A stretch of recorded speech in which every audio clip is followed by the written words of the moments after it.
Hey, Charlie. Let's talk.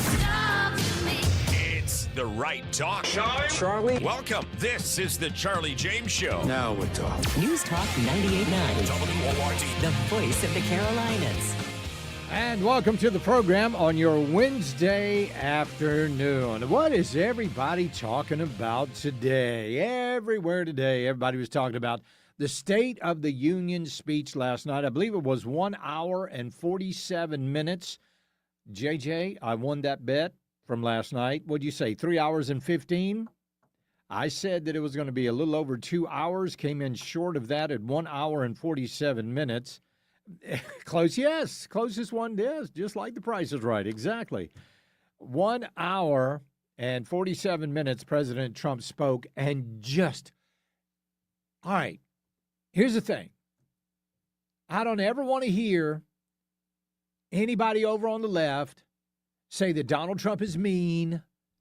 I don't want to hear any of that BS anymore. Even some of you folks over on the right. I just wish he would stop. No, hush your mouth. Hush your mouth.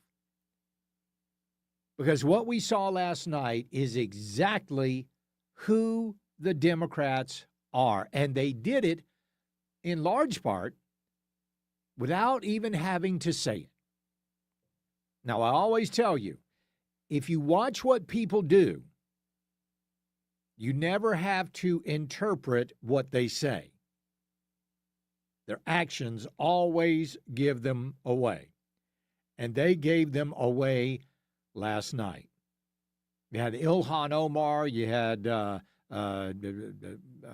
Jayapal screaming at the president. Ridiculous. You had Al Green, which you knew I think Al Green was trying to set a record last night of how quickly he could be thrown out of the State of the Union speech, because it didn't take long at all. It didn't take long at all. So he's out the door. They were showing their rear ends, and then Trump laid a trap. And I believe, and I will believe till my last breath, that Trump laid a trap last night for the Democrats, and the Democrats walked right into it. Just walked right into it. He gave them the opportunity to show exactly who they are. And let me show you the first time. Well, let me show you one of the times that he did it. This was really amazing. Here we go. But surely we can all agree no state can be allowed to rip children from their parents' arms and transition them to a new gender against the parents' will. Who would believe that we've been talking about this? We must ban it, and we must ban it immediately.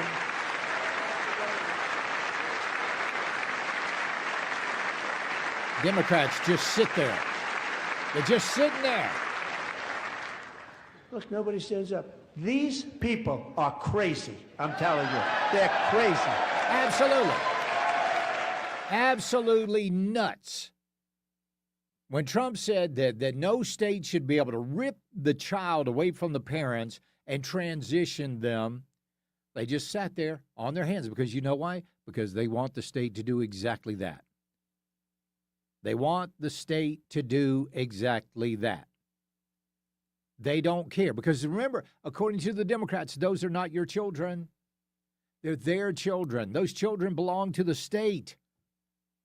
So therefore, they're going to sit on their hands. And then Trump laid the second trap for them.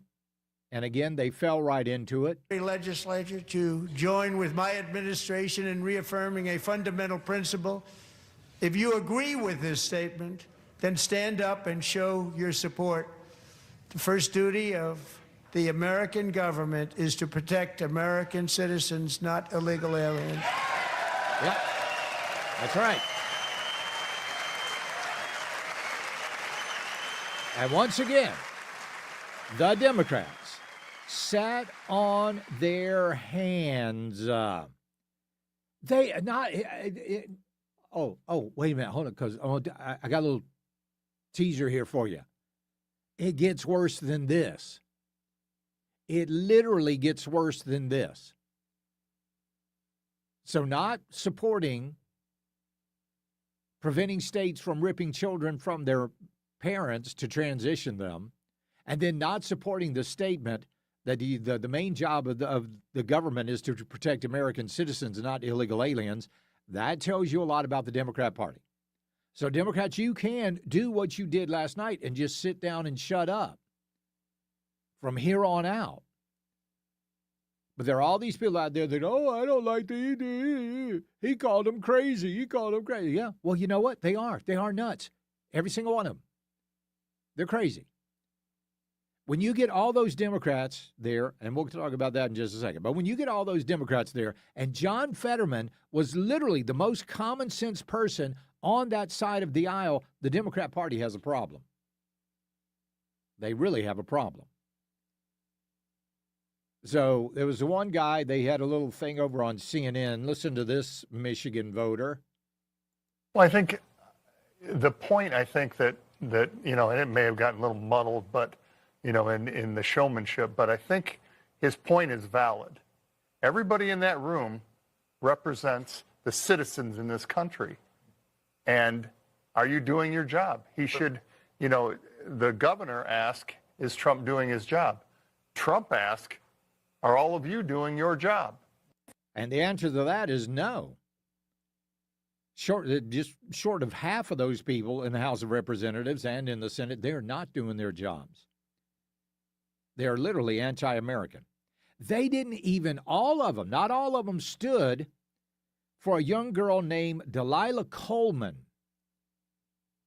Delilah Coleman was hit. Her family's car was hit by an illegal alien. Delilah Coleman is now learning to walk again. She was one of the people that was highlighted last night, and not all of the Democrats stood up and applauded. Not all of them did.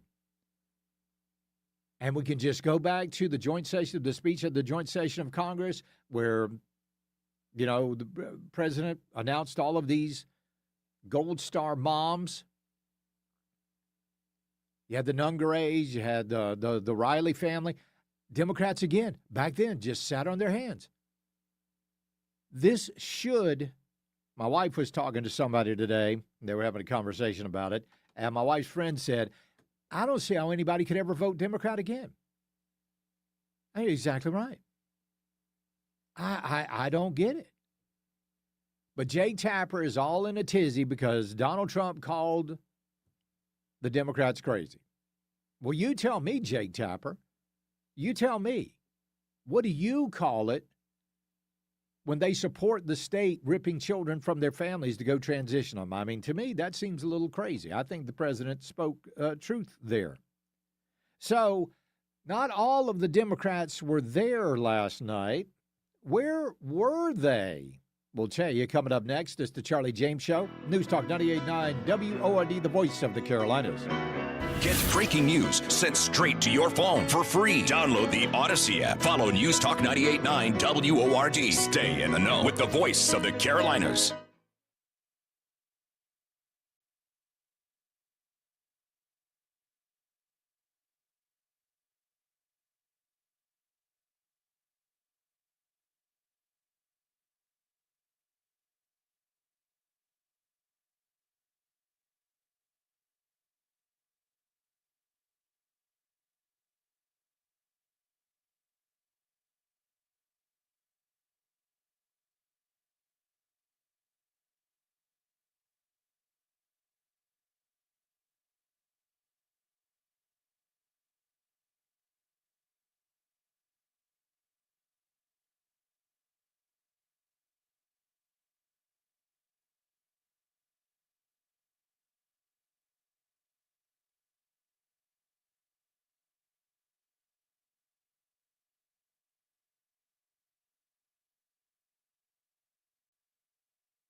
One number does it all. 800-905-0989. This is the Charlie James Show on News Talk 98.9 WORD. The voice of the Carolinas. Well, they had some before we get to that, let me say this.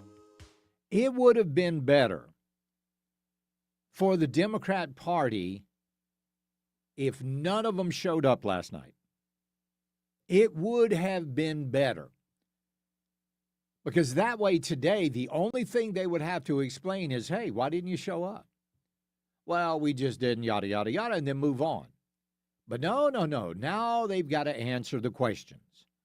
Now they've got to answer, why didn't you stand up for Delilah Coleman? Why didn't all of you stand up for some of the people that President Trump pointed out last night? Now they've got to answer the questions. So where were a little under half of the Democrats last night? Well, they were at George Soros-funded events. Let me tell you something. When you put on an event, things cost money. Banners cost money. Microphones cost money. Lights cost money. Streaming equipment costs. All of that stuff cost money. And the Democrats, they don't have it. So they look for people like George Soros and his family fund or whatever it is. They gave them the money to do that. That was good. That was completely George Soros. The wholly owned globalist Democrat Party, sponsored by Joe, they ought to have to put up some sort of a banner to let us know exactly who they're funded by. Let's go to David in Greenville. David, welcome. David, are you there? Yeah. Yes, sir. Yep.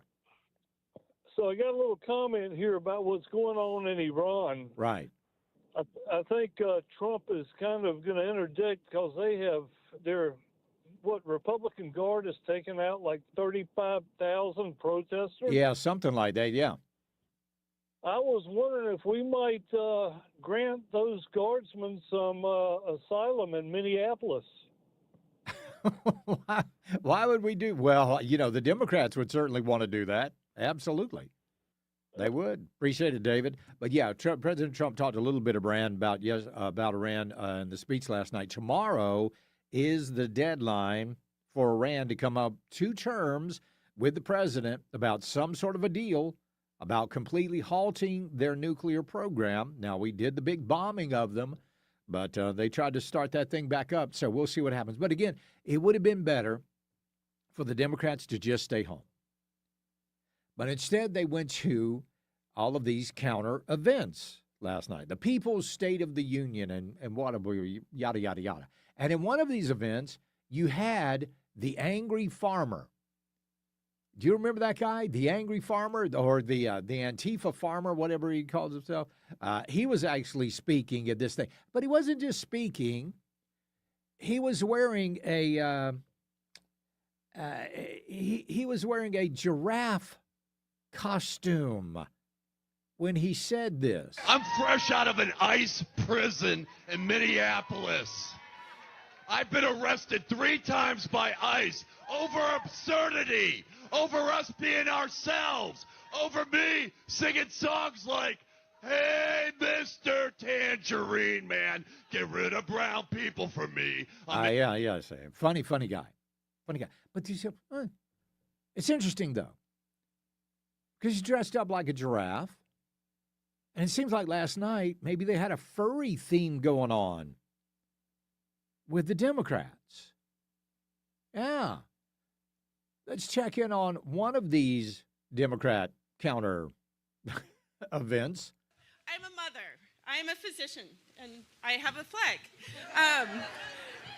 And I am the proud representative for Oregon's 3rd Congressional District. Yes, thank you. Thank you. And tonight, I defy Trump and his authoritarian project by standing in joyful, radical, peaceful resistance with the Portland Frog Brigade. Hey, all right. Yeah.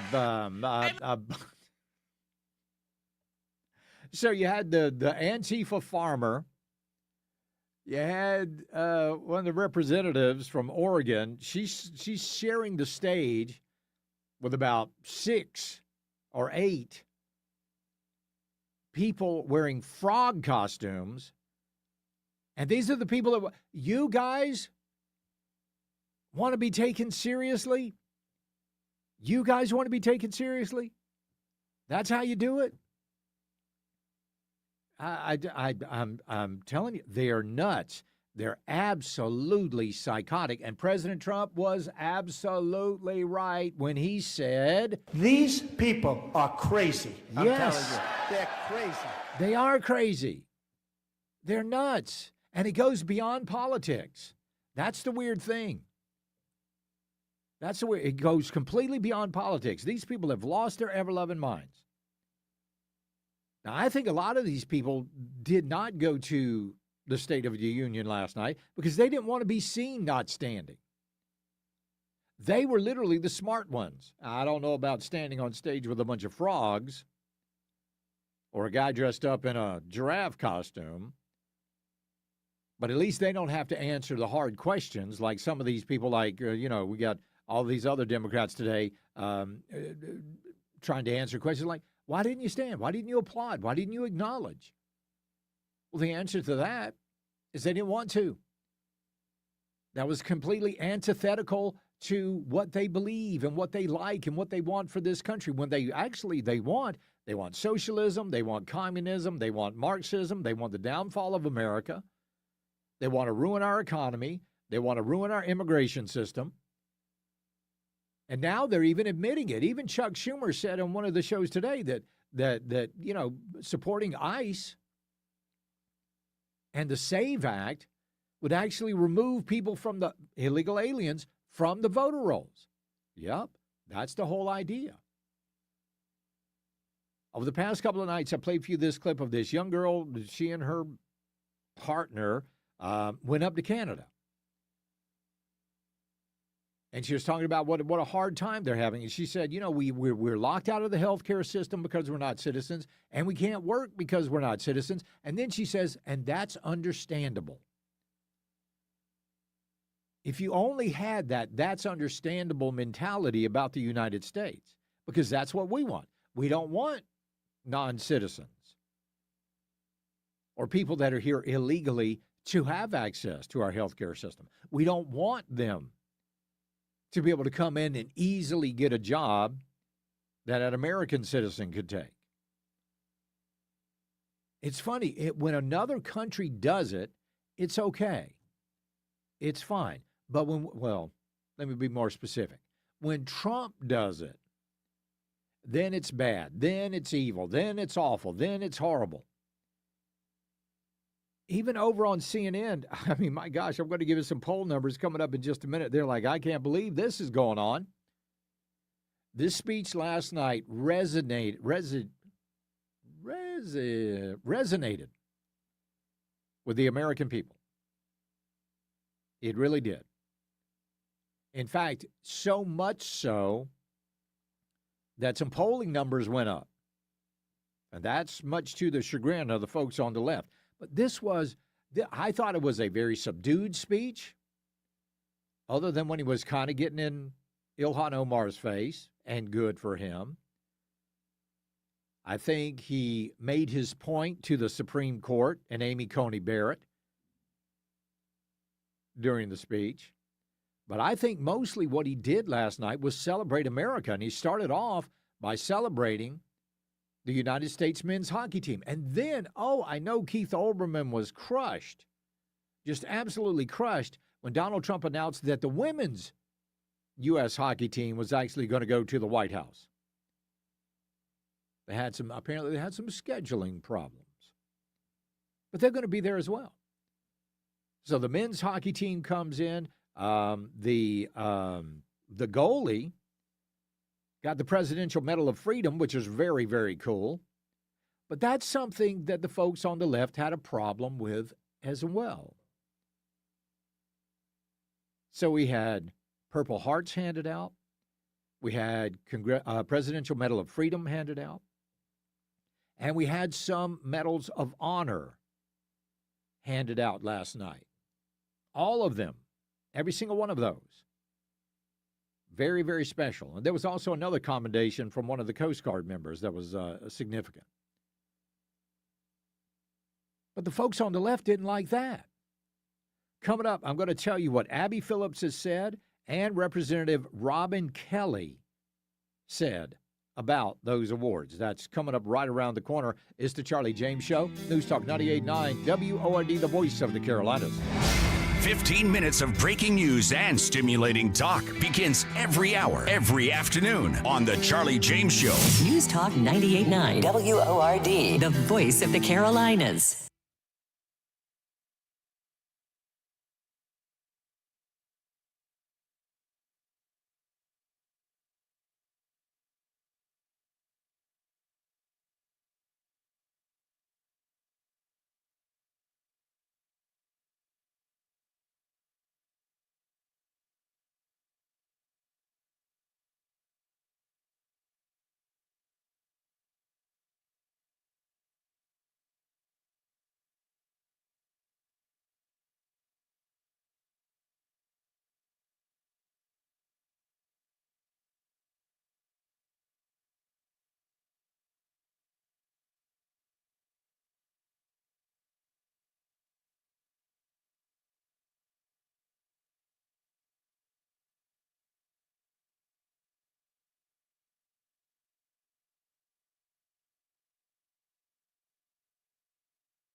Charlie Speaks. You listen on your time. Get the show on demand. Text podcast to 800-905-0989. The Charlie James Show on News Talk 98.9 WORD. The voice of the Carolinas.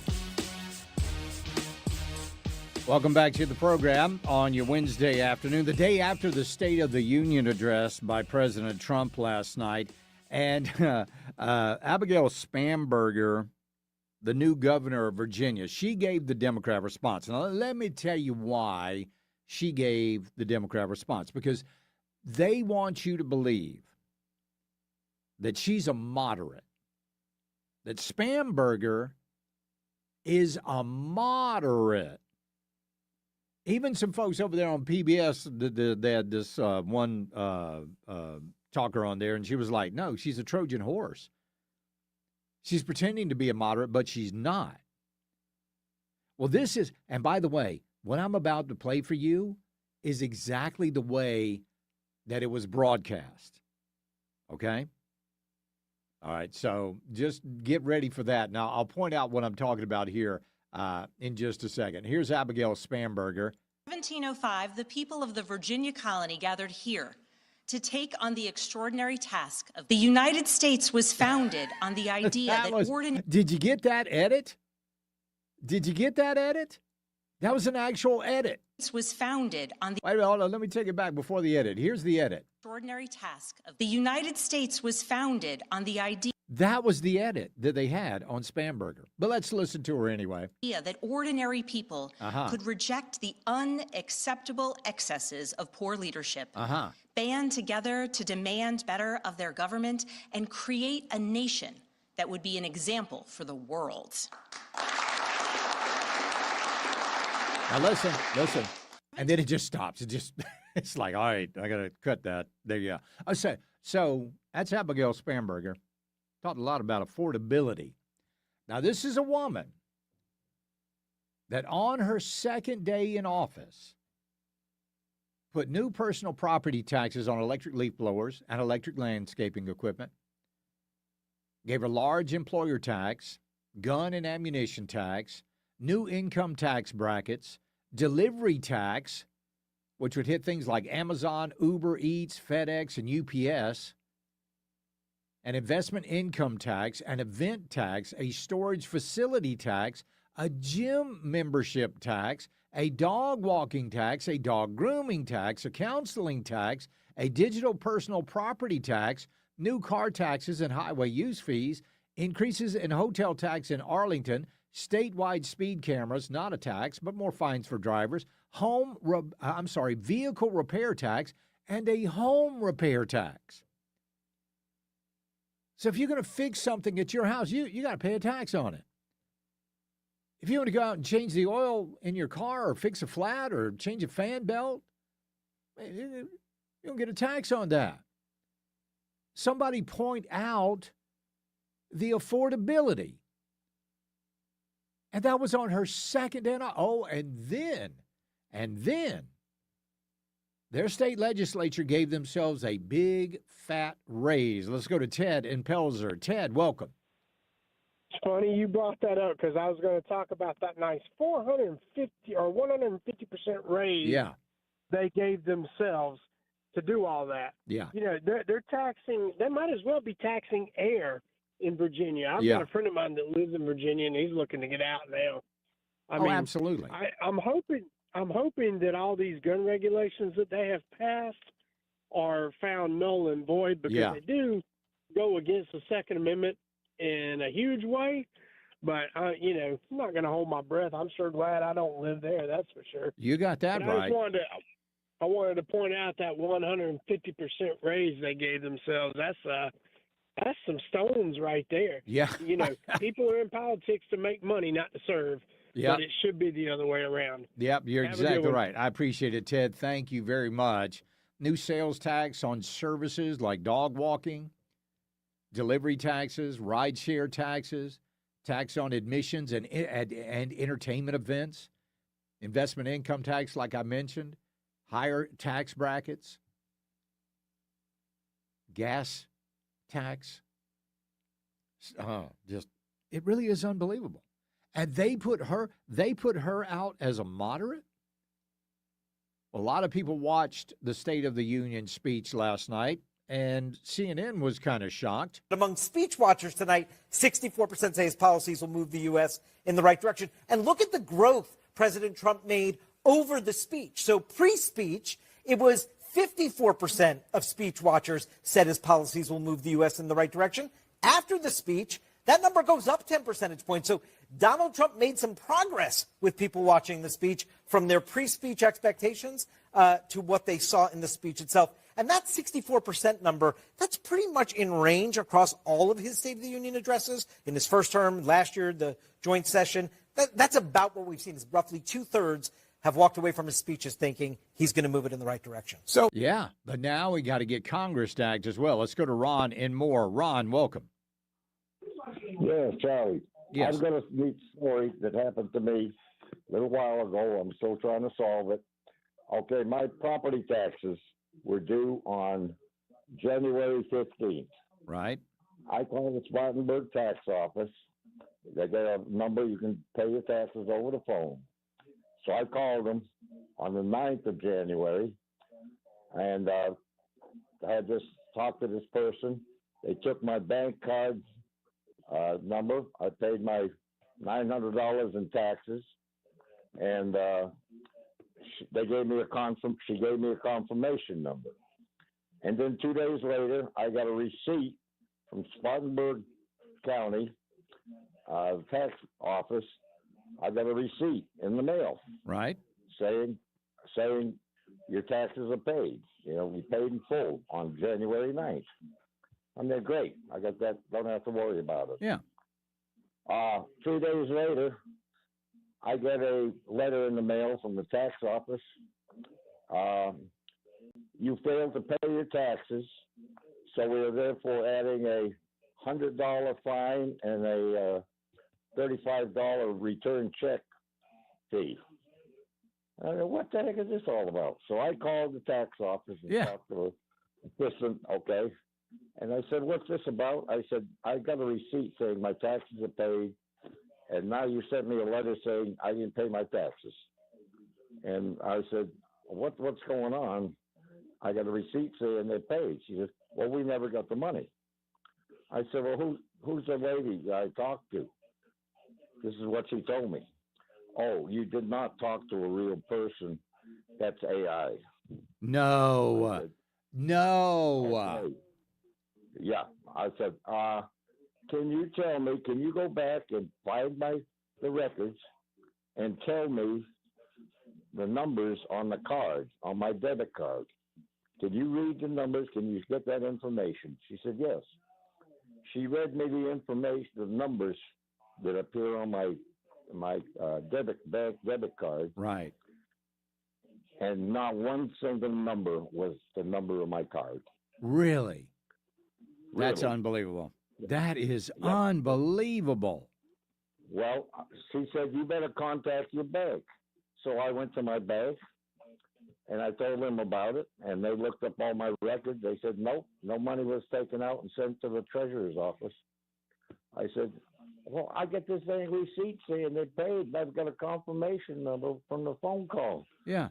And so I called the tax office back, and she said, well, we didn't get the money. I said, well, it's your fault. You're AI lady. I mean, put in the wrong dang numbers. Exactly. So, how's that going to end up, do you think? Well, I went around with them, and I said, listen, I will pay my taxes when I get my Social Security check. Right now, I don't have the funds. And I said, I don't get my Social Security check till March.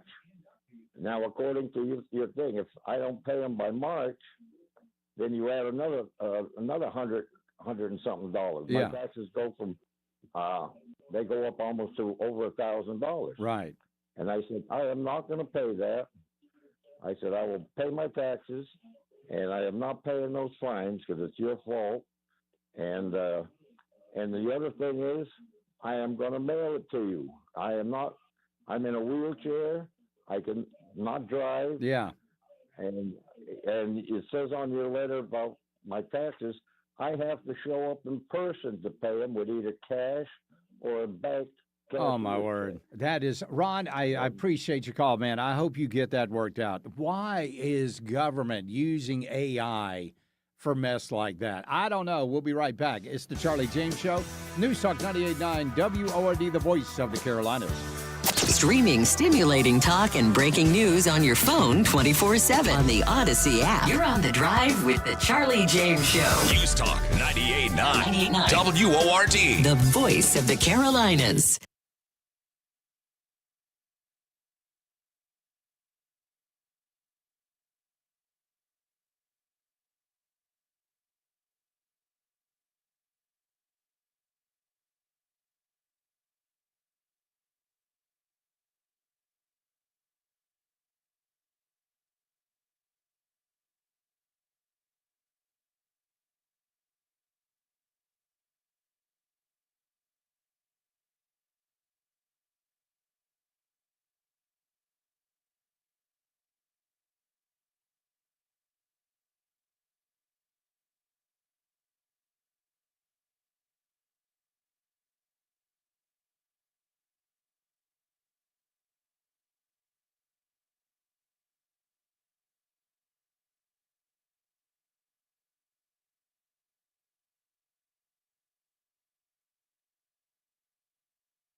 Tap and type your message on the Common Sense Retirement Planning text line. 800-905-0989. This is the Charlie James Show on News Talk 98.9 WORD. The voice of the Carolinas. All right, let's get your comments on the State of the Union address last night. Let's go to JR in Westminster. JR, what'd you think about it?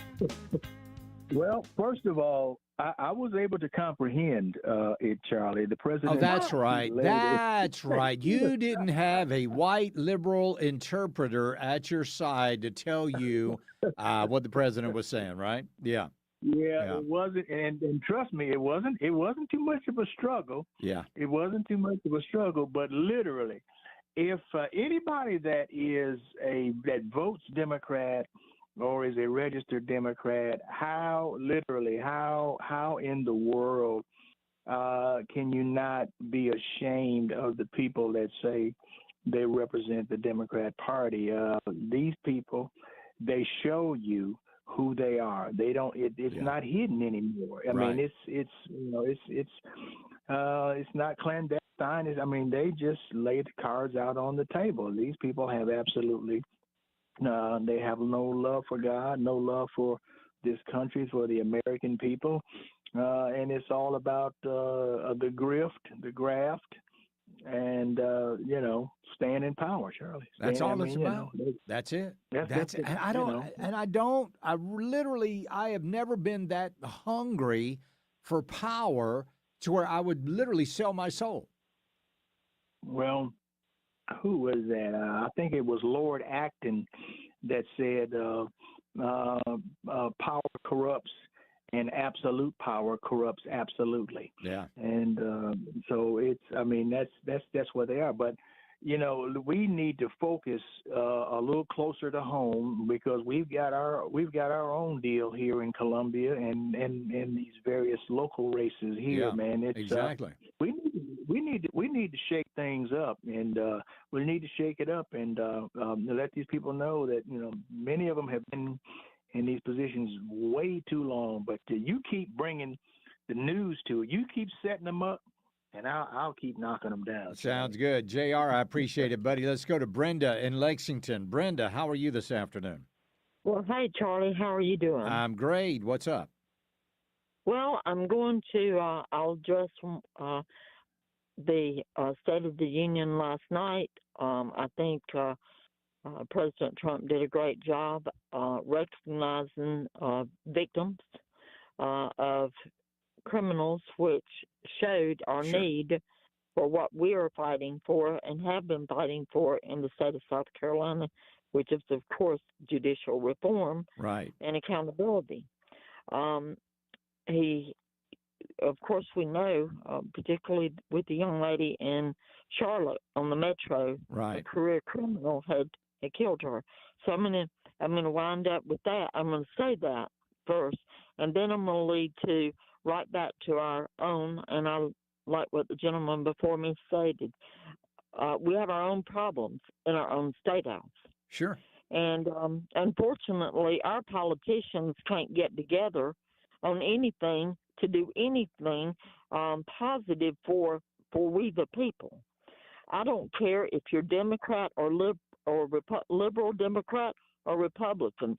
Get up to that state house and work together for we the people. Well, wait, Brenda, I'm going to just disagree with you here just a second.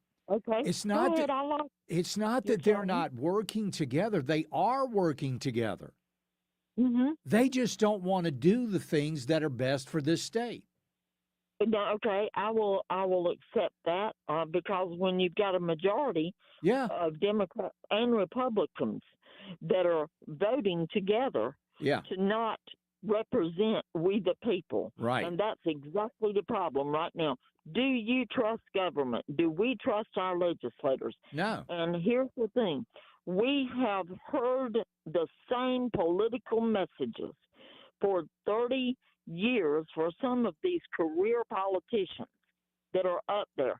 Every election cycle, we're going to lower your taxes. We're going to do this. We're going to do this. We're going to do this. You go to the polls, you vote for the same people. Yeah. And if you continue to vote for the same people, you're going to get the same results. If you want results, go to the polls and make a change at the polls. You've got to, I believe in term limits. I think it is time to get our career politicians out of office. But again, who votes on term limits? They do, and they're just not going to do that. I appreciate it. Republicans just lost House District 22 and House District 42 in Pennsylvania. Why? Low voter turnout. Republicans do not vote unless Trump is on the ballot. Okay, last night, you know what? I'm going to wait. I'm going to wait for this segment because it is very important. Let's get to Jeff in Taylor's. Jeff, welcome. You know what, Charlie? It's rare that you get somebody that's so stupid that it's just like it's a giveaway. They sat there last night, the Democrats, and filmed the Republicans' ads for the midterms. Yeah. They sat Hopefully there so. Hopefully you're right. So stupid. But you know what, Jeff? It's going to require the Republicans to get out and vote in order to make sure these people get unelected. I mean, that's the thing. And we just lost. Not only did we lose those two, I think we also lost another seat. Now, these are state seats. So now Pennsylvania is back to a Democrat majority in their House. But, guys, you got to get out and vote. Want to go to Mike in Mill Spring. How you doing, Mike? Hey, I'm doing really good, Charlie. How are you? I'm great. What's up, man? Second-time caller. All right. What's up? Second time. Hey, I don't know if anyone else noticed, but I was listening to that last night. I thought Trump was fantastic, but the sound quality seemed to be a bit muffled. Did you notice that at all? I did not notice that. I didn't notice that. My wife didn't either. Okay. How can everyone miss that? Everything, Mike. That was an intentional. It might be you, Mike. Might be you, It Mike. probably is. All right, buddy. I appreciate it. We'll take a quick break. We'll be right back. It's the Charlie James Show. News Talk 98.9 WORD, the voice of the Carolinas. 15 minutes of nonstop breaking news and stimulating talk kicks off every hour On the Charlie James Show. News Talk 98.9 WORD. the voice of the Carolinas.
Hey, Charlie. Let's talk. It's the right talk. Charlie? Welcome. This is the Charlie James Show. Now we're talking. News Talk 98.9. WORD. The voice of the Carolinas. I pledge allegiance to the flag of the United States of America and to the republic for which it stands, one nation, under God, indivisible, with liberty and justice for all. Oh, beautiful for spacious skies, for amber waves of grain, for purple mountain majesties above the fruited plain. America, America, God shed his grace on thee and crown thy good with brotherhood from sea to shining sea.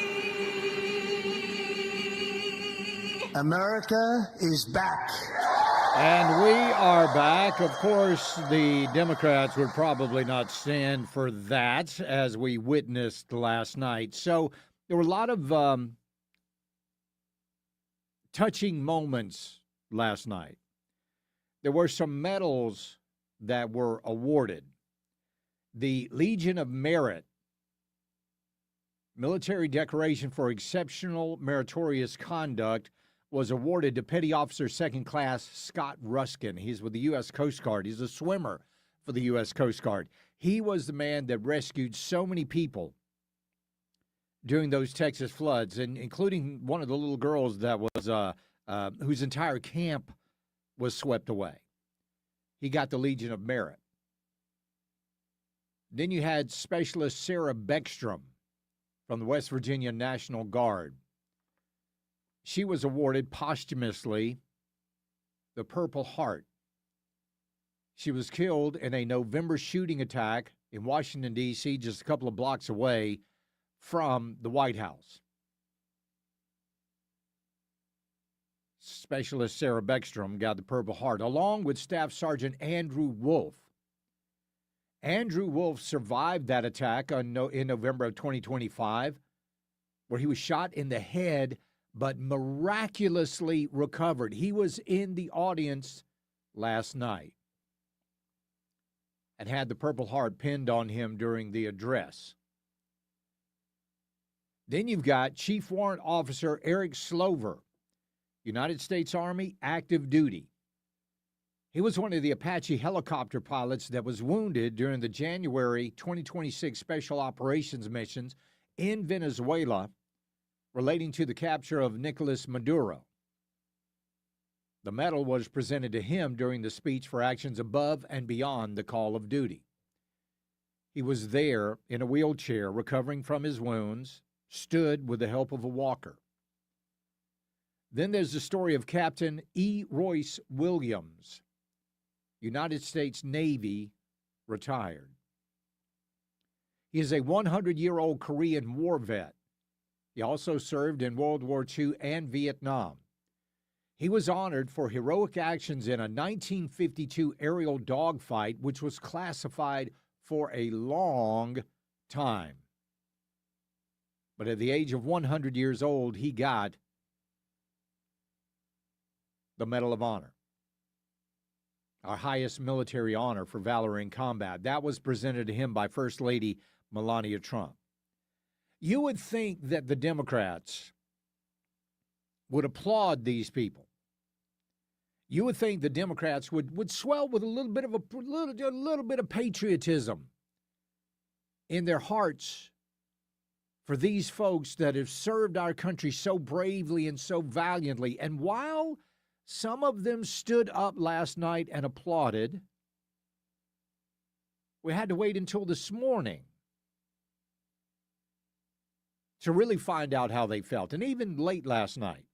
But we did. We found out exactly how they felt. I want you to listen to Democrat Representative Robin Kelly speaking about those awards given out last night. I was there, and it was as horrific as I thought it would be. Did you leave early? Absolutely. It was like an award show. You get a medal. You get a medal. You get a medal. That's literally Mo just said. You get a car. You get a car. Y'all are. You get a medal. Yeah, these people deserve medals. Representative Robin Kelly, shame on you. Heaps of shame on you. But it wasn't just her. I want you to listen to CNN's Abby Phillips. Itself, but he utilized almost like these game show type moments where you're seeing awards being presented to really bring these moments of togetherness that otherwise might not have been there itself. Yeah, just a game show mentality. I got an idea. I believe that Congressional Medals of Honor and Medal of Valor should always be presented at the State of the Union address in front of the entire nation and the entire Congress. That should be one of the parts of the program. Half the times these people get these medals in some little tiny dinky ceremony at the White House with hardly anybody there, and nobody in the press covers it. Unless you're somebody like Joe Biden getting, the Medal of Freedom. I think they should do it all the time. That should just be part of that program.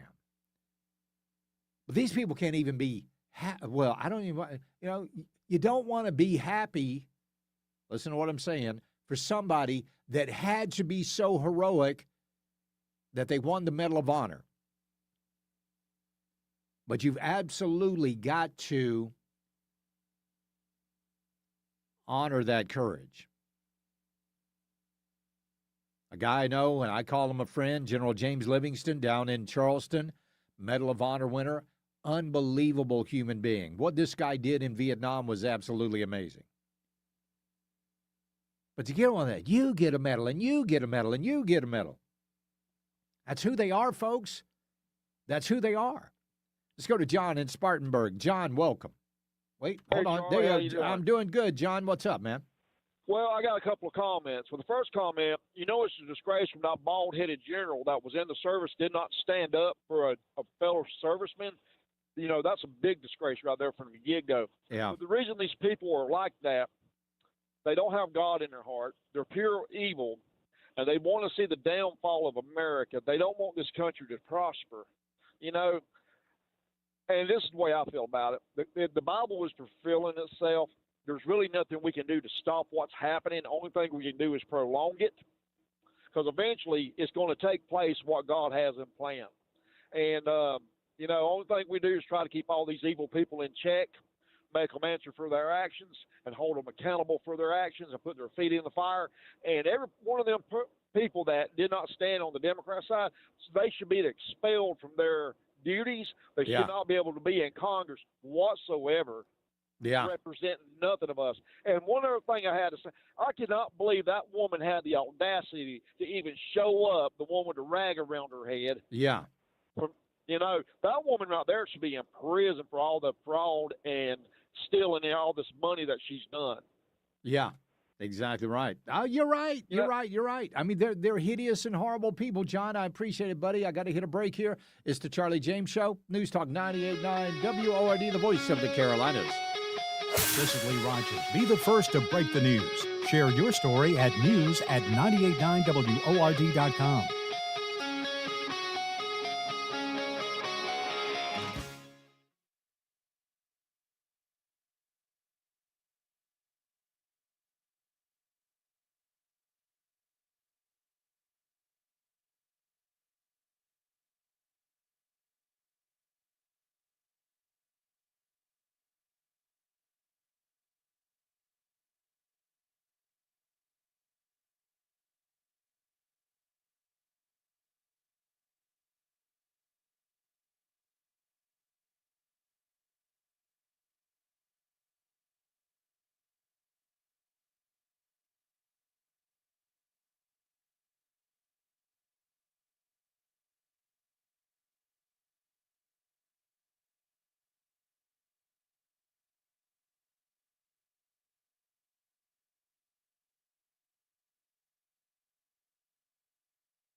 Chat with Charlie. 800-905-0989. Save it on your phone. This is the Charlie James Show, only on News Talk 98.9 WORD. The voice of the Carolinas. All right. Welcome back to the program. Let's go to the WRD talk line. We'll talk to Larry in Campobello. Larry, welcome. Hey, Charlie. Hey, bud. It's been a little while. Yeah. Last night, I was set up for Daily Wire and Blaze, because I'm over the air as far as the TV. Right. And I guess it was denial of service through Spectrum, a half an hour before the program started. And 2/3 into the program, it looked like denial of service again for the remainder of the inaugural speech. Really? Or State of the Union, yeah. So you I'm had wondering if anybody else. All right, yeah. Let's ask. Did anybody else with Spectrum get a denial of service error last night during the State of the Union? That's interesting, Larry. Well, let me ask you a question. How's it working this morning and today?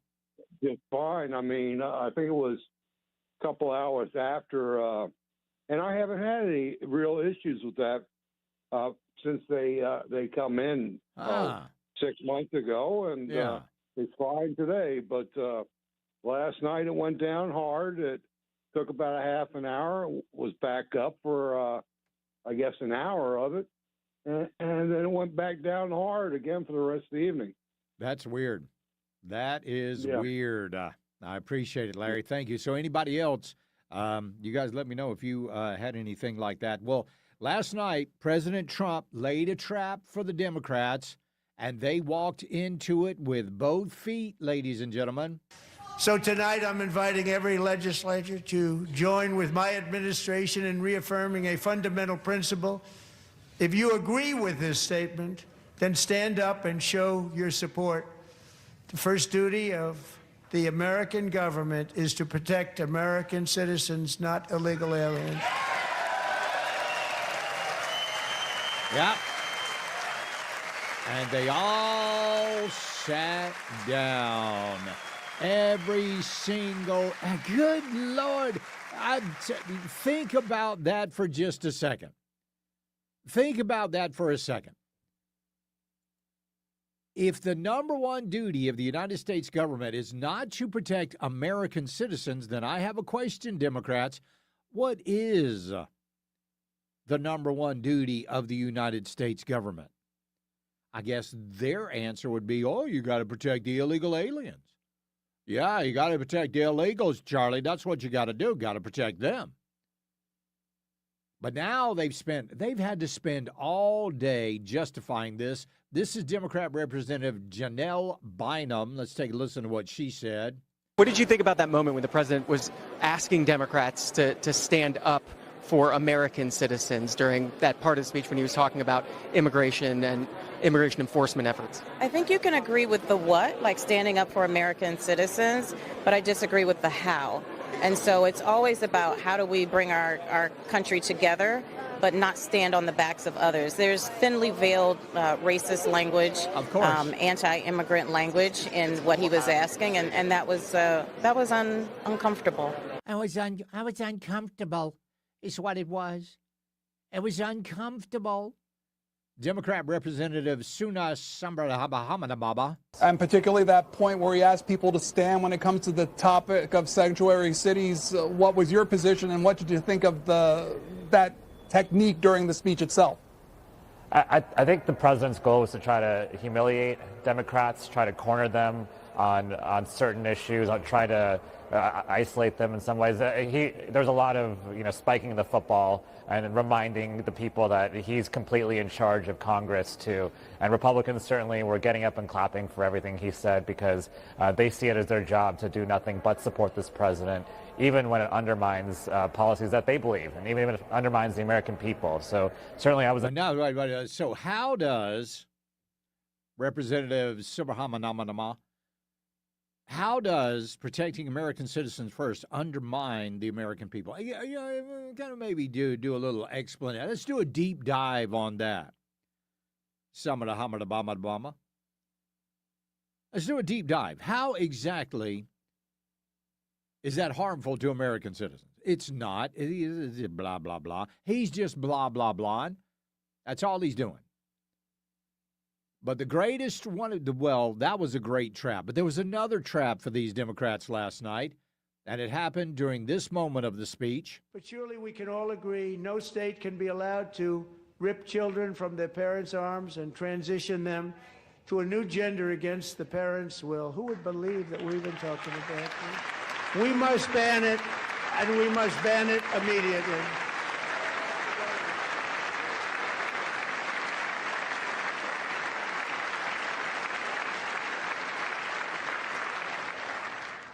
Look, nobody stands up. These people are crazy. I'm telling you, they're crazy. And he's absolutely right. So he was referencing this young woman that was in the audience last night whose school decided to transition her. School psychologist, school guidance counselor, I guess the principal, several teachers were involved, and they decided, you know what, you're a young boy. We think you're a young boy and you need to transition. And they did that behind the parents' backs. That should not be allowed. And folks, that hits close to home because we had a story just like that here in the upstate. Exact same story. In fact, in that story, the student actually went and lived, from what I heard, with the guidance counselor while they were undergoing transition, and the parents didn't even know about it. Couldn't do anything about it. That was being shielded by the schools. So look at all of the things that the Democrats sat for last night. And then understand exactly, and again, I said this at the beginning of the show, if you watch what people do, you never have to interpret what they say. They showed you last night exactly who they are and what they believe, and I believe them the first time they show me. We'll be right back. It's the Charlie James Show, News Talk 98.9 WORD, the voice of the Carolinas. Tara, Bill, Charlie, Joey, and me, Mike Gallagher. We lead the conversation each and every day on News Talk 98.9 WORD, the voice of the Carolinas.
Interact on the Common Sense Retirement Planning text line. 800-905-0989. Text or call. One number does it all. 800-905-0989. This is the Charlie James Show on News Talk 98.9 WORD. The voice of the Carolinas. All right, we all know about the slush fund in Washington. Now, some people say it's 16 or 17 million dollars, but I'm going to correct that idea coming up here in just a second. But what this slush fund does is it pays off accusers of sexual harassment. So let's say you're working in a congressman's office. The congressman or woman sexually harasses you, and you go, hey, that's sexual harassment. I'm going to sue you. Well, then that congressman or woman will reach into that slush fund and say, are you still going to sue me? Here's some money for you. If you'll just be quiet, if you just hush yourself up, here's your money. Now, a lot of people say that's between $16 and $17 million, but here is the rub. It's not. It's virtually unlimited. The number 16 or 17 million, that comes from how much money they have paid out in sexual harassment shushes. In fact, the guy that got kicked out of the State of the Union speech last night, Al Green, he got implicated in sexual harassment allegations, and that resulted in a settlement payment of over $875,000 from that slush fund back in 2008. Well, Nancy Mace, who is also running for governor of South Carolina, I think she says she's seen enough. Good morning, everyone. Just watching this whole Tony Gonzalez thing play out, Corey Mills thing play out, the Ilhan Omar thing play out, the Stacey Plaskett thing play out, all the things. The reason that no one is ever held accountable here in Congress for their transgressions is because both sides protect the other. They want power over the people, and so nothing happens. You can sexually harass your employees on the Hill, and there is literally no accountability, no responsibility, no transparency. This stuff goes on all the time, and in fact, I filed a resolution last night that would expose sexual harassment by members of Congress here on the Hill. The only question is, do I file it as a privileged motion to expose all of it and all of them? I wish the editors of Nancy Mace's video would tone down the background music there. It was just a little too loud, guys. Get on the ball there. Yeah, we know you're trying to be dramatic, but just tone it down just a little bit so we can actually hear what she's saying. But I do agree with her on this. I want to know. Now, listen, we don't need to know who and I'm going to say this the way I mean it, we don't need to know who the accusers are, because I want you to remember that not all accusers are actual victims. Because we know, heaven knows, plenty of times there have been some unscrupulous people that will make accusations just to get a paycheck. We don't have to know who the accusers are, but wouldn't it be more transparent to know whose offices have been dipping into that fund? I mean, that's our money.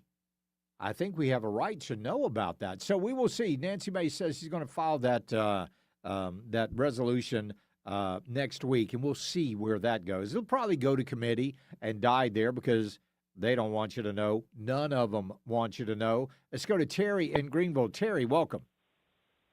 Hey, Charlie. Listen, I want you to hear me out. All right. You'll see where I'm going in just a second. Okay.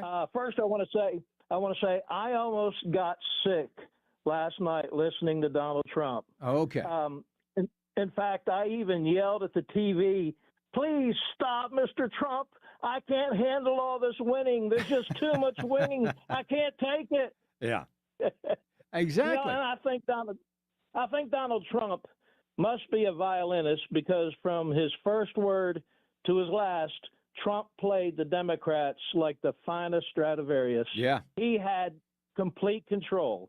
And one more thing, I like that he was not woke and that he was willing to say that he appreciated Fort Bragg Exactly. getting its name back. Yeah. Absolutely. So that's all I 100% have to right. say. Well, I appreciate it, Terry. Thank you very much. And he's exactly right. Played them like a fiddle. And they fell for it. Every single one of them that was in that audience last night. So my question to you is, if you're a Democrat, how can you sit there and watch that happen and agree with it? I literally don't understand. I literally don't understand. I overheard a conversation this morning. Somebody said, there's a couple of guys I know, hey, did you watch the speech last night? No, I didn't watch it. No, I didn't watch the speech last night. But this is one of the guys that knows everything about everything in politics, but he didn't watch the speech last night. I guess he was just going to wait and see what CNN told him to say. But how can you, I mean, but again, the Democrats have been all day long. They have been justifying themselves just sitting there and doing nothing. Because that's what they do. That's what they do. In fact, once you listen to this American voter, Ajua Mason, over on Fox News. The way I viewed it last night watching it is that they gave a middle finger to the oath of office that they took. In fact, their new oath of office is oppose Trump. On anything, on any situation, the one thing that they seem to want to come together on is to oppose Trump. Trump could find a cure for cancer and they would find a reason to disagree with it. Yeah. And I don't know if that is just their strategy to get them through the midterm or whatever, but I think that if it's just about opposing Trump, I don't think that the people that elected them sent them there to do that. Number one, it is about the American people first. You got to take care of home. You got to take care of your family before you can take care of or try to help to take care of someone else's. And she's exactly right. And that's an African-American woman talking about the Democrats right there. And I'll give you a perfect example. The other night, had a little pain, and I took a couple of Tylenol. And as I was there with the Tylenol in my hand, I kind of chuckled. Because I remember when RFK Jr. and Donald Trump, they all came out and said, listen, if you're pregnant, don't take Tylenol. You should not take Tylenol. And what did these radical liberals run out and do immediately? They just started taking handfuls of Tylenol because Donald Trump told them not to. Therefore, I'm going to go out there and I'm going to take all this Tylenol. And they did. But it wasn't just Robert F. Kennedy Jr. and Donald Trump telling them not to take Tylenol while pregnant. It was Tylenol telling them that. On their website, on the bottle, consult your doctor if pregnant. In fact, on their website, Tylenol says you shouldn't be taking any of our products if you're pregnant.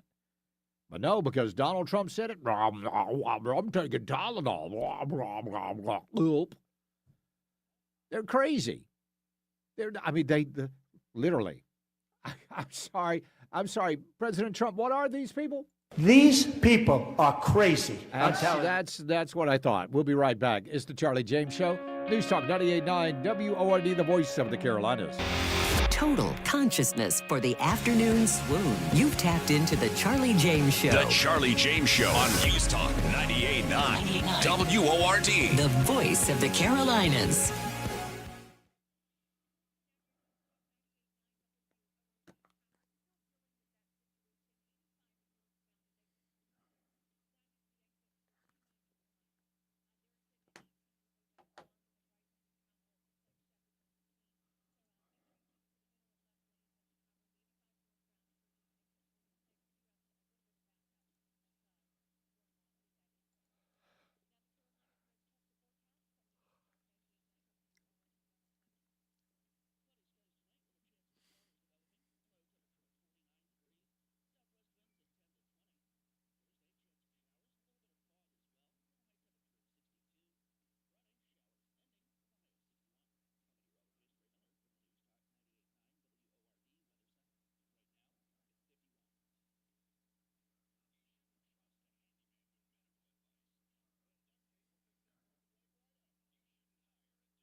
legally to be his next wife. So that's something. He bragged about ending DEI. He bragged about kicking 2 million people off food stamps. It was like a Christmas message from the Grinch. Trump, where we are still.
Charlie Speaks. You listen on your time. Get the show on demand. Text podcast to 800-905-0989. The Charlie James Show on News Talk 98.9 WORD. The voice of the Carolinas. So the young lady last night, and you guys might have noticed this because, you know, I did. The young lady that was being transitioned by her school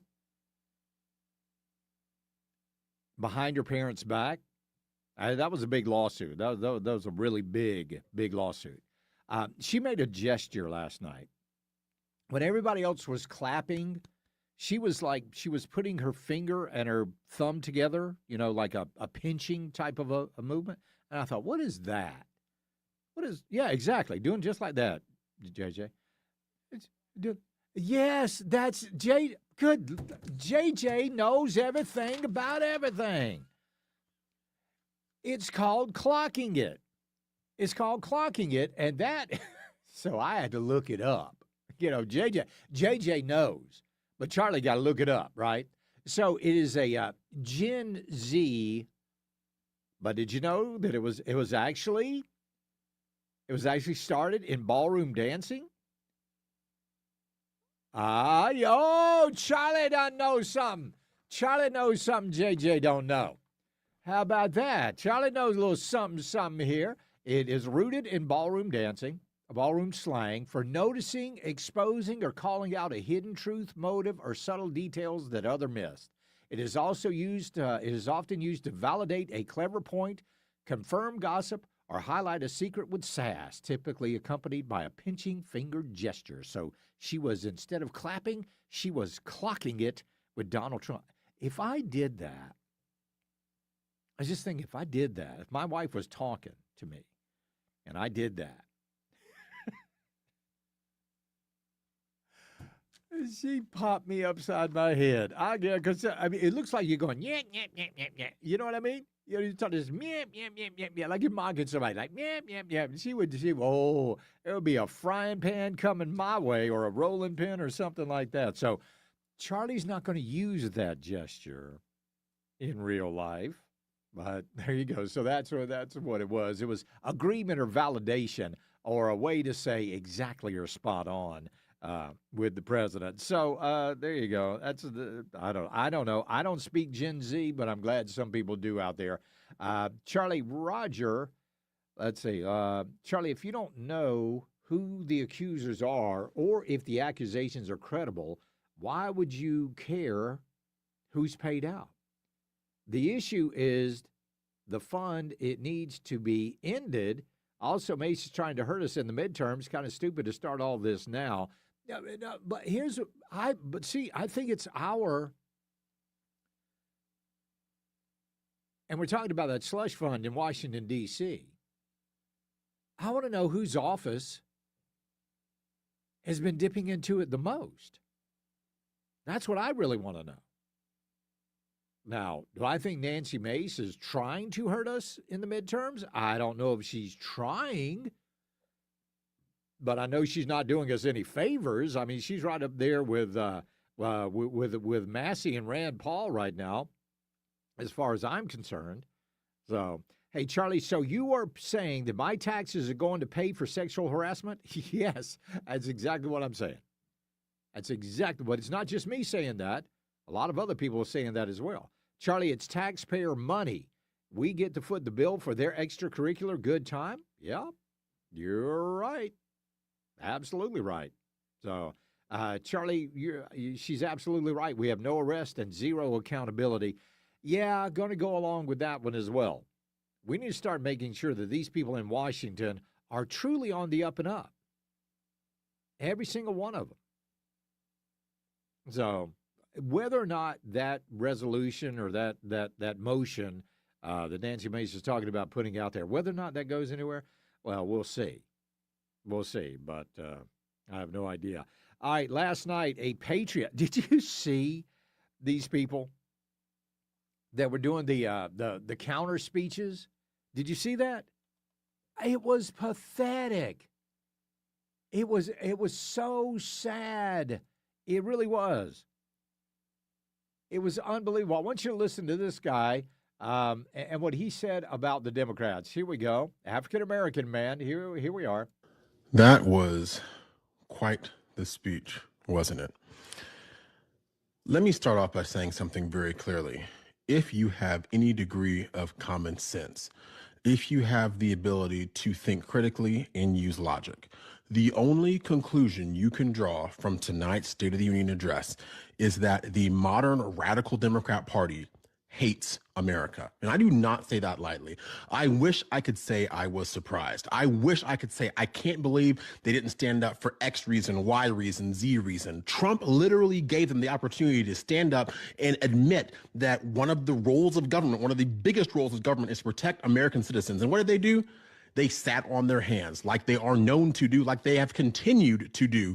Every time they have had power, they have allowed individuals to run roughshod over the average American and dare you to call them out on it. One of the best things he did was actually call them out and allow individuals to see this contrast for themselves, because all too often you'll see leftists engage in this weird war of words, right, where they try to couch or phrase things differently to make it appear more palatable. They are masters at this. This is one of And he is absolutely right. And that's what they were trying to do today. That's what they're out there trying to do today. They're trying, but see, and I'll say it again for the third time during this show, watch their actions, and you don't have to interpret their words. Their actions last night showed who they really are. They're really good at spinning words. They're really good at using nonsense words and trying to get out of a sticky situation. But last night during the State of the Union address, they showed everybody in America, now whether or not everybody's paying attention, I don't know. But they showed everybody in America exactly who they really are. And again, I'll say it. We need to believe them. Now, will this, here's the thing, though. I'm not sure that that's really going to affect their standing with the Democrat Party and the Democrat Party loyalists. I don't think that's going to change their minds. But whose minds it might change are all those independents out there. How are these independents going to look at a party that will not even stand up and say, yeah, the main role of government is to protect American citizens and not illegal aliens? That might be the tipping point. We'll be right back. It's the Charlie James Show. News Talk 98.9 WORD, the voice of the Carolinas.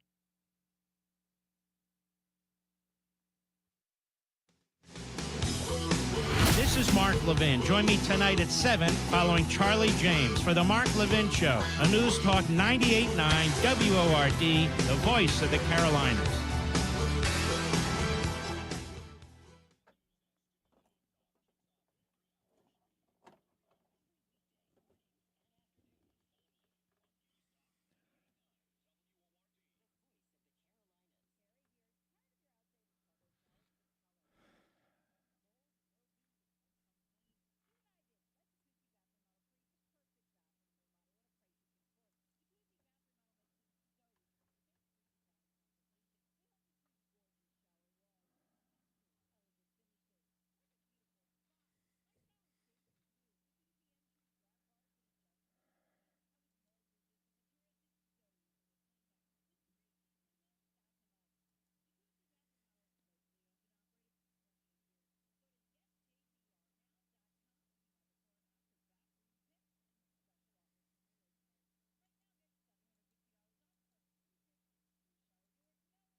One question.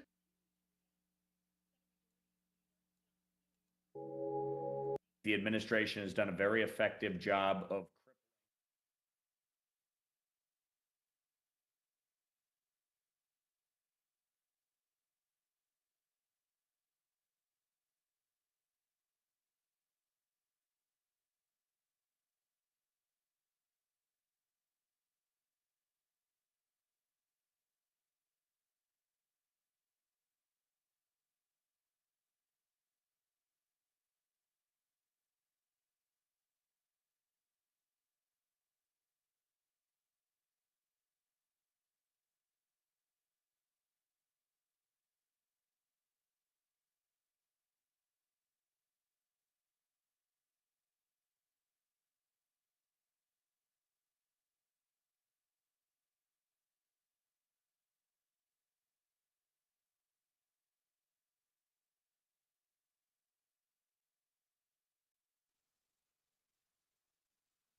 Hey,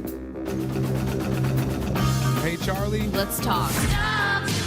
It's the right talk. Charlie. Welcome. This is the Charlie James Show. Now we're talking. News Talk 98.9. WORD. The voice of the Carolinas. All right, let's go to the WORD talk line. We'll talk to Don in Greenville. How you doing, Don? Hey, good, Charlie. All right, bud. Last night, watching those three guys get those medals Yeah, just stirred my heart and soul. sure. And I'll tell you, I was an 18-year-old young man, went to Vietnam. And when I came home, I had to take my uniform off at the airport before I made my way back home because of the way we was treated. Yeah. And I sure am glad that these young men have the opportunity to be recognized nationally. And for these people that hate our country so much to stand and not recognize these people is a travesty. And Charlie, I'd like to just have a couple quotes here. All right. Freedom. To those who have fought for it, freedom has a flavor that the protected will never know. And one more, if you don't mind, concerning these politicians that will not stand for any reason. Hate is like a poison that spreads, invades, consumes, and pushes out all goodness, decency, and light until it is finally fateful for its practitioners. These people are going to give an account one day, and I hope they make their amends before it's too late. Yeah. And before they break this nation down. But young men, just like that young man that received that medal, the Congressional Medal of Honor, the Purple Heart, and that elder gentleman, man, those guys are guys with guts. And there's many untold stories from war veterans that needs to be told. But you know what? I had pride in knowing that I went and served my country, even though I had a nation that was protesting and doing all they could to discount what I was doing, because I am so proud of this nation, and I am so proud of our president. And I'm going to urge him on. I'm going to pray him on. And that's what we need to do. We need to be on our knees, and we need to be praying to God, and that these things will cease and God's power will overtake the evil that these people stand for. Yeah. Charlie, thank you for allowing me to speak my mind. Thank I you. God appreciate bless you, it, my Don. friend. God bless you. That's what we're here for. Well, let's start with the Purple Heart. Sergeant Andrew Wolf of the National Guard, he was awarded the Purple Heart for injuries sustained in that D.C. ambush incident just blocks away from the White House. Specialist Sarah Beckstrom, she was awarded the Purple Heart posthumously, awarded to her family for fatal injuries during that same ambush attempt. Petty Officer Second Class Scott Ruskin, honored for heroism in rescuing over 160 girls during the deadly floods at Camp Mystic in Texas last year. Trump highlighted his extraordinary heroism in the first major rescue operation.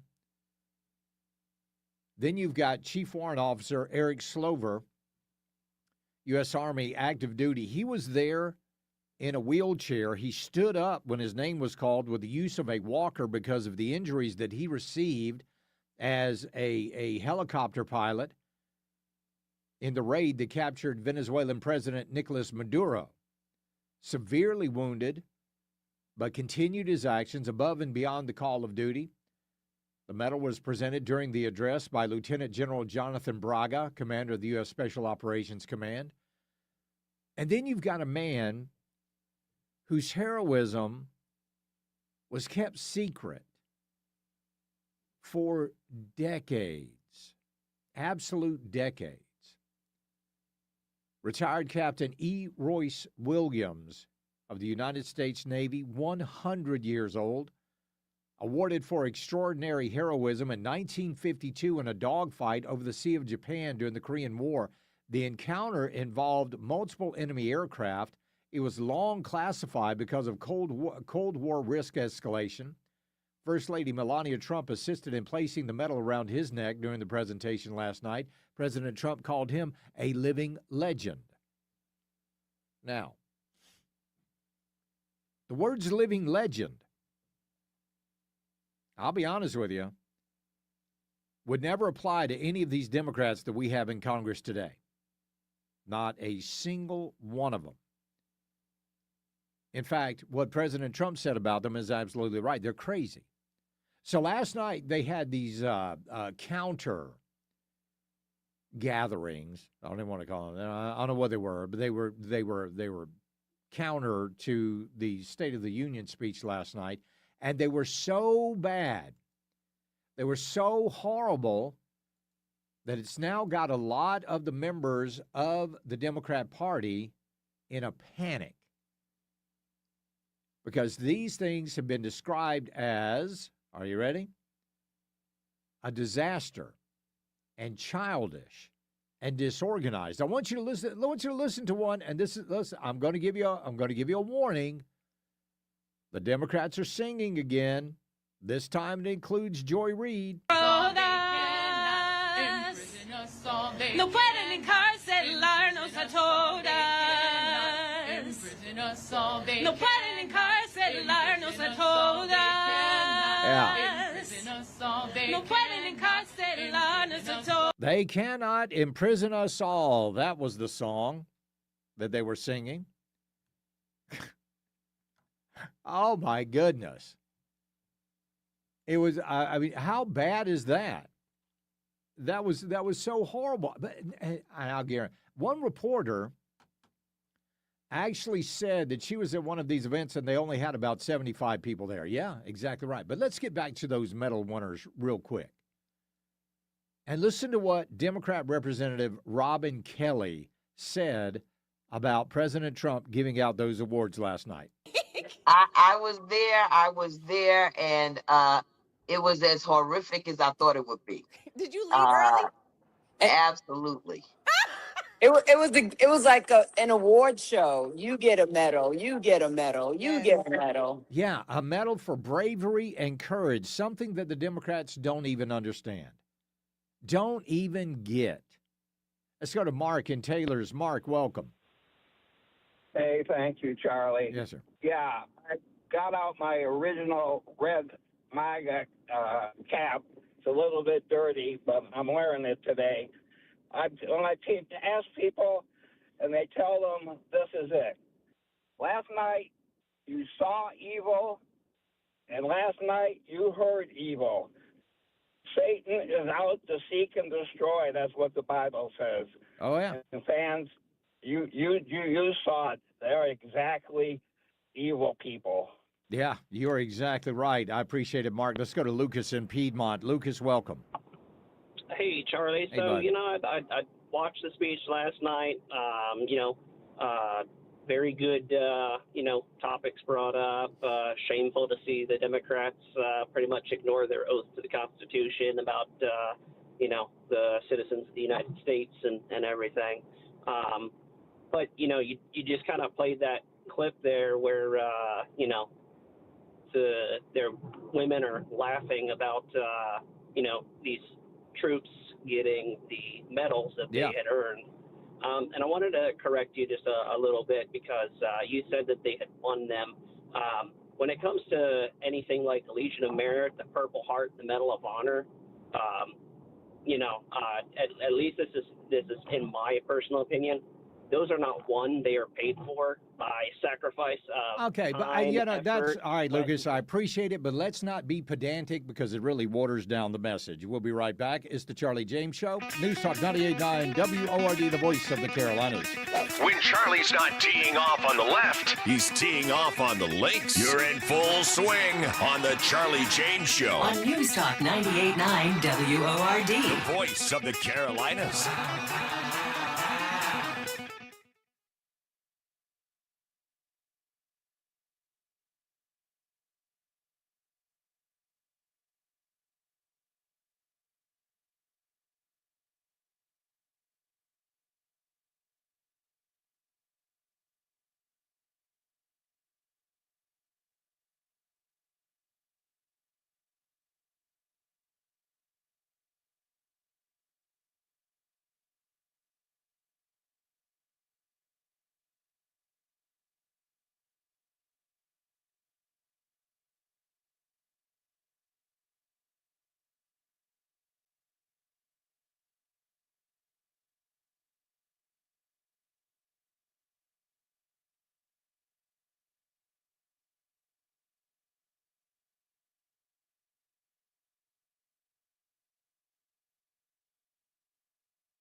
Let your fingers do the talking. Text the Common Sense Retirement Planning text line at 800-905-0989. This is the Charlie James Show on News Talk 98.9 WORD. The voice of the Carolinas. Last night, if it showed anything, it is that we truly do have two Americas. Two Americas. Now, Trump said a long time ago that it's not him they hate, it's you. He's just standing in the way, and that was never more true than last night. We all saw it. Let's go to Hugh in Marietta. Hugh, welcome. Afternoon, Charlie. Yes, How sir. are you, sir? I'm doing fantastic. What's up? I'm going to make this quick. Okay. My father, you talk about an American hero. My father served 35 years for this country. He toured Korea. Mm-hmm. He toured Vietnam. My father's only regret was missing his children grow up. I witnessed my father get off a plane in Philadelphia, as proud as he could be in a full-dress military uniform, only to be spit on. Yeah. What did my father do? He saluted the offender. And what I witnessed last night, I'll be nice. I won't have you have to hit the button. Yeah, thank you. Infuriated me last night. And it should. Thought, how dare you? How dare you? And here's what I think. You people on the left who don't like my country, please leave. Absolutely. Get your hands the hell out of my pocket and leave. It's that easy. It really is. Go to And planes Venezuela. planes leave every single day, Hugh, every single day. But like I was just talking about, this is from the American Spectator. The unprecedented level of flat-out vitriol spewed out by the entire left side of the American political equation suggests only one thing. They want a civil war. And they will fan the flames of political hatred until they get one. Over the weekend, an impressionable young man with no discernible record of political activism or animus invaded Trump's Mar-a-Lago complex with a shotgun and a gas can and was shot dead by the Secret Service when he menaced those confronting him. The first family was not there, indicating the lack of an organized plot to assassinate the president. But that isn't the problem. What's clear is the left is working by volume, ginning up as much anger and vitriol as possible in an attempt to plunge the nation into chaos before the 2026 midterm elections. But is it working? Is America in the toilet under Trump's leadership? Well, if you listen to the media polling, you might think so. A week or so ago, Gallup, the gold standard in polling organizations, admitted that they are getting a minuscule 5% response rate on their telephone polling. That's Gallup. Some other outfit that you've never heard of probably can't even get that many responses. Or if you listen to the president, as he discussed the successes of this country since his inauguration last year, our nation is back, Trump said, bigger, better, richer, stronger than ever. And then Trump declared a golden age. And to illustrate this, he noted a drastic drop in overdose deaths, the murder rate, inflation, gas prices, and mortgage rates, a stock market at record highs, and an $18 trillion influx of foreign investments into the United States economy in 1 year. A short time ago, we were a dead country, Trump said. Now we're the hottest country in the world. Trump noted that American natural gas production is at an all-time high. Employment is at an all-time high, with 100% of the jobs created in Trump's term being in the private sector. He boasted of an end to DEI and removing 2.4 million Americans off food stamps. And then he introduced the hockey team. After a funny riff about how much America is winning in a tumultuous reception from the hall, Trump joked that it was his first applause the Democrats had given him all night, and not all of them were applauding. Trump announced that the team's goalie, Connor Hellebuck, was due to receive the Presidential Medal of Freedom for his legendary performance in Italy. Then came the unsung heroes. Buddy Taggart, who at 17 fought with MacArthur in the Philippines as the Japanese invaders surged in. Scott Ruskin, a Coast Guard rescue swimmer, hailed as an American hero. Michael and Susan Dell donated $6.25 billion to give American children pre-funded savings accounts. Trump brought up last year's big, beautiful bill and its tax cuts. And then he trashed the Democrats for using the word affordability as an attack on his presidency. He says, you caused the problem, calling their accusations a dirty, rotten lie. Trump announced an end to the, announced a war on fraud, noting that billions of dollars in welfare fraud going on in Minnesota and elsewhere. He proposed a bill barring illegal aliens from getting a commercial driver's license, which can't possibly be a controversial topic, right? He brought up angel families whose children have been killed by illegal aliens.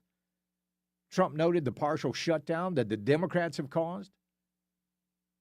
And then the Democrats in the room glared menacingly at the president all throughout all of this. And at one point, during a standing ovation by Republicans, Trump glared back and demanded action against sanctuary cities, at which point Ilhan Omar and Rashida Tlaib erupted in screams at the president. You should be ashamed of yourself.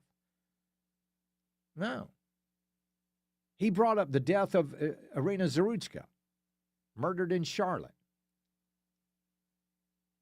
They wouldn't even stand to honor her mother. Trump asked them, how do you not stand? How do you not stand for that? And that's the truth. What you literally saw last night was two Americas.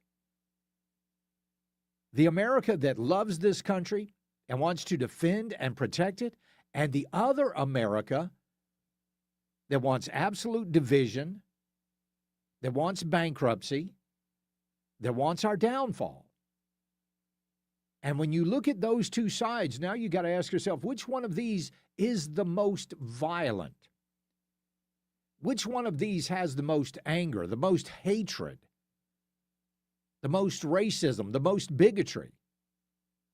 And to find your answer, you can only turn and look to the left. We'll be right back. It's the Charlie James Show. News Talk 98.9 WORD, the voice of the Carolinas. 15 minutes of breaking news and stimulating talk begins every hour on the Charlie James Show. Afternoons 3 to 7 on News Talk 98.9 WORD, the voice of the Carolinas.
Text or call.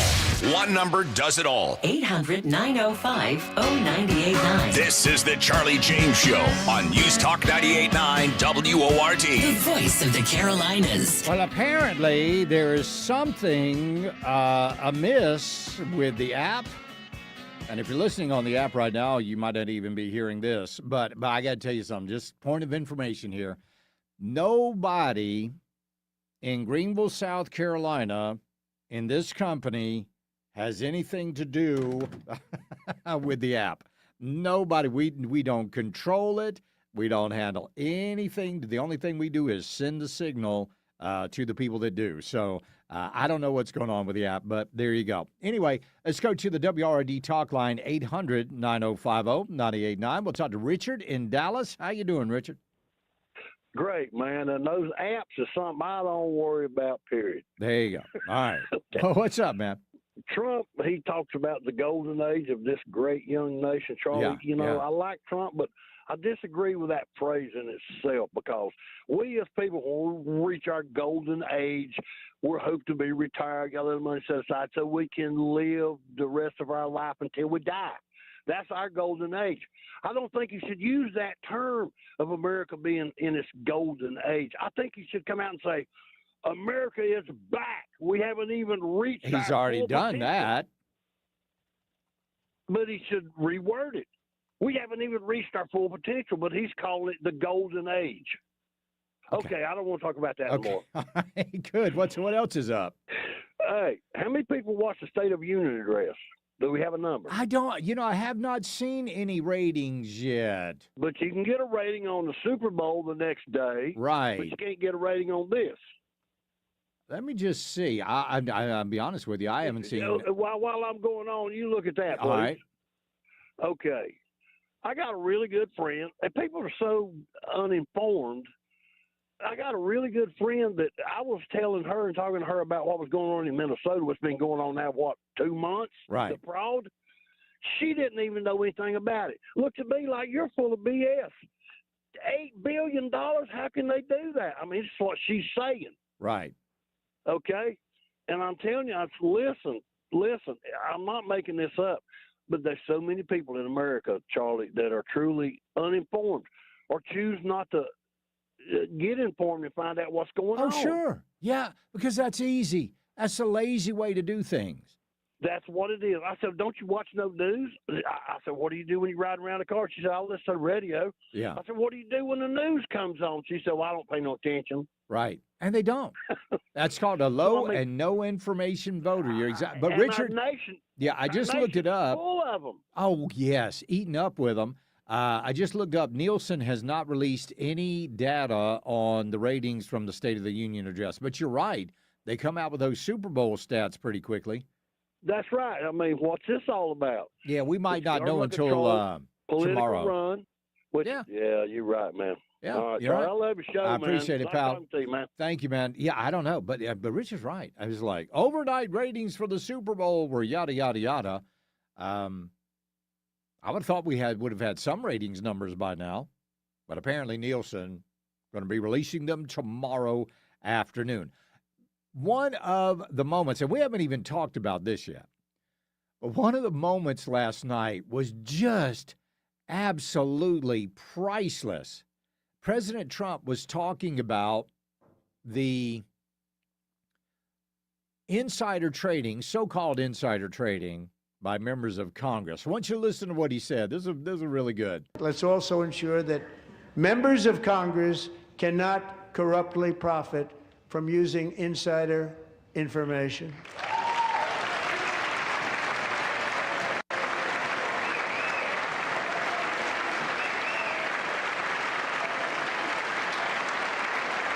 Now, here's the funny thing. Elizabeth Warren is standing up and clapping. She's applauding.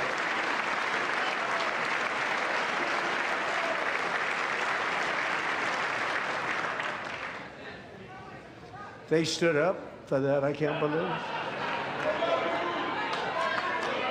I can't believe it. Did Nancy Pelosi stand up if she's here? Yeah, Yeah. So he took a shot at Nancy Pelosi. Well, Nancy Pelosi was asked about that today, about Elizabeth Warren standing up, and apparently she got a little caught off guard. There was one moment, Madam Speaker, where he called you out specifically around, of course, congressional stock trading. What do you say back to him? I say back to him, as that's what members said, look at your own self. The inference he wants to draw is there was something wrong with that, which there wasn't. And if there was, people get prosecuted for it. For a long time now, we've been trying to pass this law. It doesn't have, now it has more support than it had before. And Elizabeth Warren stood up and applauded. Elizabeth Warren stood and applauded tonight when the president talked about it. Well, we all did. I did too. He said, "Did Nancy stand up?" Yeah, I did too. Did a you? lot of people stood up. A lot of Democrats stood up. Did you? So, but here's the thing. You got to watch the words here, because when they talk about insider trading, there's a difference between insider trading and what they do. Okay? So let's say you own a publicly traded company, all right? You own a publicly traded company. You own JJ's Widgets, right? And JJ calls up Charlie and says, "Hey, Charlie, listen here. Our stock is about to split. You need to go ahead and invest now." So I go, "Okay, JJ," and I get over there and I invest, however much money in JJ's Widgets. And then the next day, those stocks split, and Charlie is a very happy man. How did I get that information? From an insider.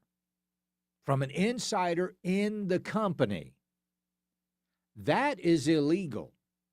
That's illegal. A lot of people think Martha Stewart went to jail for insider trading. She did not go to jail for insider trading. She went to jail for lying to the FBI. But that's insider trading. That's illegal. What the Democrats do doesn't fit into that definition, and what people like Nancy Pelosi and some Republicans do, what they do doesn't fit into that definition of insider trading, because it's not coming from an insider in the company. But they do know when the government is going to award a huge contract, or when the government is going to be investing in these certain industries. They do know that. And that is not considered insider trading. To you and me, I mean, that's just as corrupt as insider trading, but not to the people of Congress. To the people of Congress, there's a difference there. We'll be right back. It's the Charlie James Show. News Talk 98.9 WORD, the voice of the Carolinas.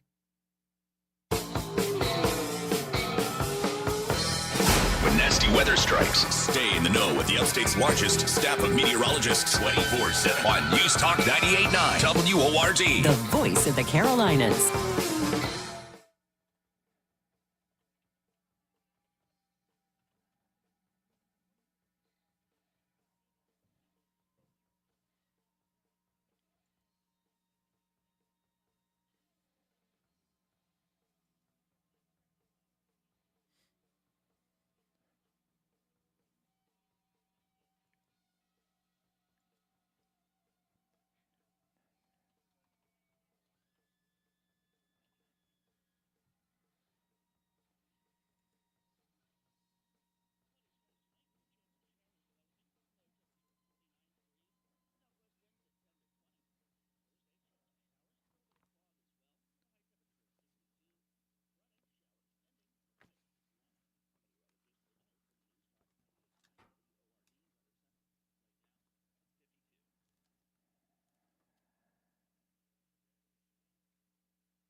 Charlie Speaks. You listen on your time. Get the show on demand. Text podcast to 800-905-0989. The Charlie James Show on News Talk 98.9 WORD. The voice of the Carolinas.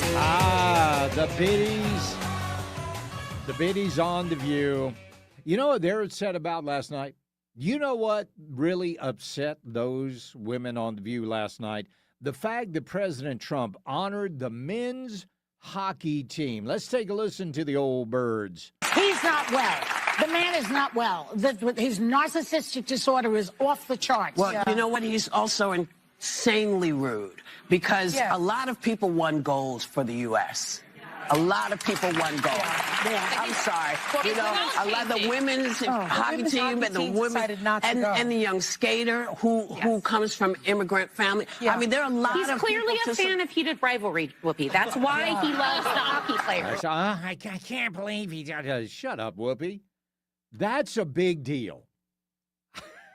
So, I mean, if you really look, all right, let's take a look at the Winter Olympics. All right. What do you think everybody was watching? Do you think they were watching the figure skating? Probably not. Probably not. They were watching that hockey. That's where America was tuned into. And they won gold. And it was the greatest victory since, 1980 with a Miracle on Ice? It was huge. And then they try to bring up the women's hockey team. The women's hockey team couldn't make it. They couldn't go to the White House. They had, I guess they had other obligations with their professional careers or whatever, but they couldn't make it. They're going to go there. They're going to go to the White House, according to President Trump. But it's just because it's Trump, period. And we understand that. We know that. We get it now. We understand everything about you guys. This is Democrat Representative Gil Cisneros saying it was wrong for Republicans to stand up. Everybody in that room yesterday, all the members of Congress took an oath to support and defend the Constitution of the United States. And the president's speech was just very performative. And one of the most performative things that he tried to do was to kind of like put a thing on Democrats when he said, like, are you going to, everybody, if you think you should be supporting American citizens over illegal immigrants, stand up. That's wrong, right? And everybody on that side who stood up knows it's wrong. Everybody. How is it wrong? How is it wrong? How is it wrong? Again, got to go back to that young lady and her partner that went up to Canada. And they were complaining because they couldn't get in on the health care system because they were there on a visitor's visa for 6 months. They were complaining because they couldn't get a job because they're not allowed to work in Canada. And what did she say? That's understandable. That's completely understandable. A nation should defend its own people. Good grief. Maybe you should read the Constitution, Gil Cisneros. Let's go to Janice in Gastonia. Janice, what did you think about the speech last night? I loved it. I absolutely loved it. I swore at those times I thought Trump was listening to him because when he was giving that evil stare, I said, he all but pointed it out to him. And when he called him, you ought to be ashamed, he pointed at him. Yeah. So it was like, he lived up to it. But I wanted to ask you, have you ever seen a presidential administration look at their commander-in-chief with such respect, awe, and pride as that group did last night? Absolutely. Absolutely. I thought it was a great speech. Lots of great moments. I can't recall ever seeing an administration being proud of the job they've done. Yeah, and rightfully so. You're right about that. I appreciate it, Janice. I want you to listen to this C-SPAN caller from California, by the way. Let's take a listen to this. I loved everything about it. I think that living in California right by the border, if you live by a border town, you 200% see the difference. And just the way that he brought in our fellow American heroes, it's trying to, and the U.S. Olympic gold medalists, those guys were awesome.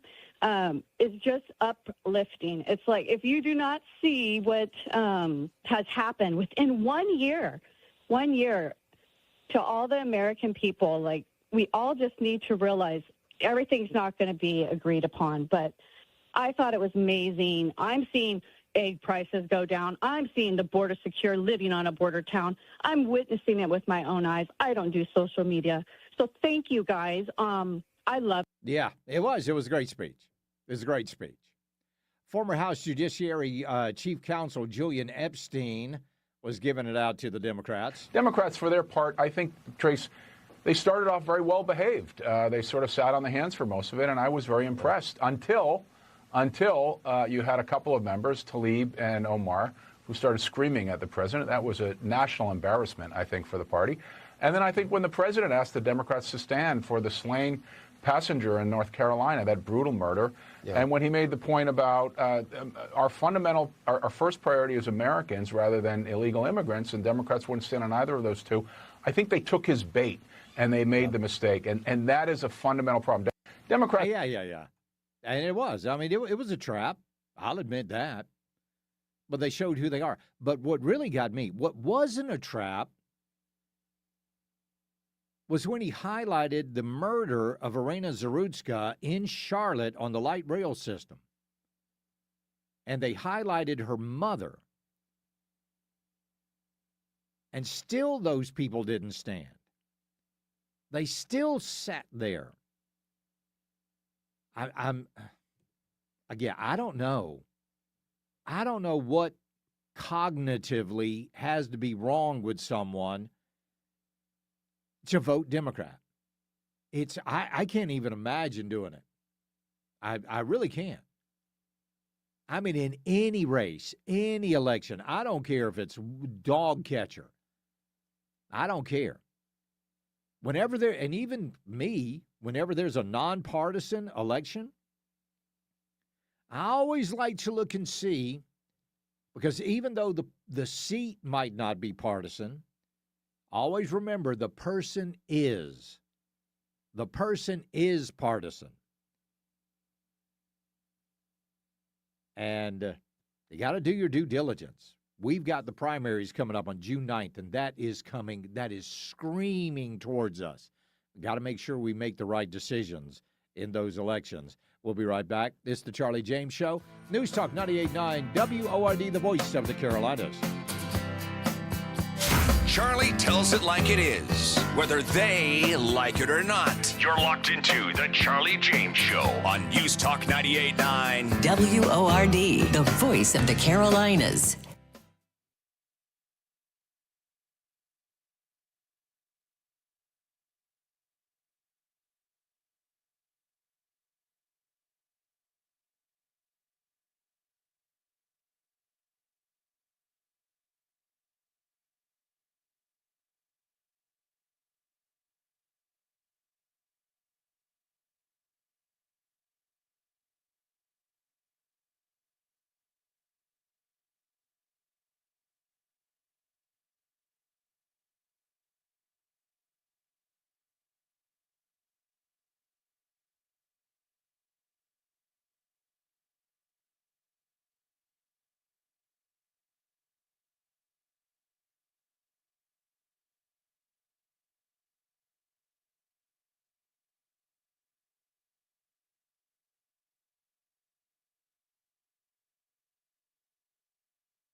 Hey, Charlie. Let's talk. It's the right talk. Charlie. Welcome. This is the Charlie James Show. Now we're talking. News Talk 98.9. WORD. The voice of the Carolinas. I think Al Green is trying to set the record for being kicked out of a State of the Union address the quickest. I think he's going for that record. It reminds me of a guy I played football with back in high school. His name was John Ward. John Ward was a really good football player, but he had a mouth on him in high school. I mean, he would let out a string of profanity that would make a hardened sailor blush, and it never failed. Senior year, John Ward got kicked out of every game because of his mouth. You're done. You're out of here.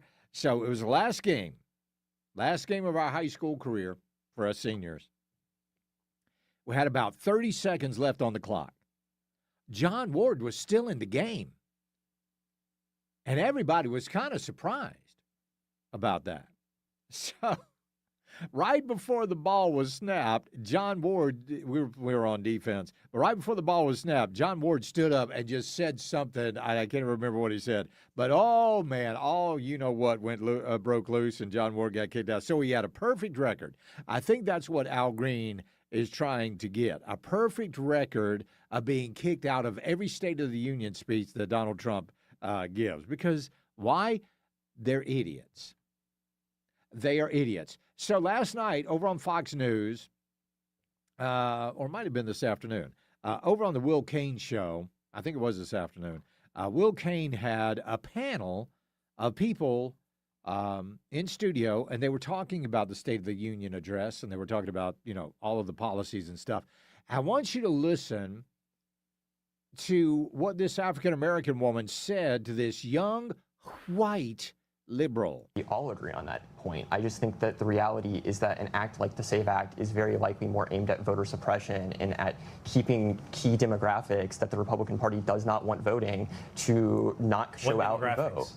I think very often minority demographics. That's not true. No. So this is the thing where the suggestion is it's going to keep the black vote down. I've got two black panelists here. Ajwa? That's not true. Do you have ID and proof of citizenship? Yeah, and if I need a copy of my birth certificate, it's just a matter of going online or going up to the department and asking for it and showing my information to get it. I mean, to say that it would negatively affect a minority group because they're somehow not educated enough to get these documents is completely outrageous. Annie?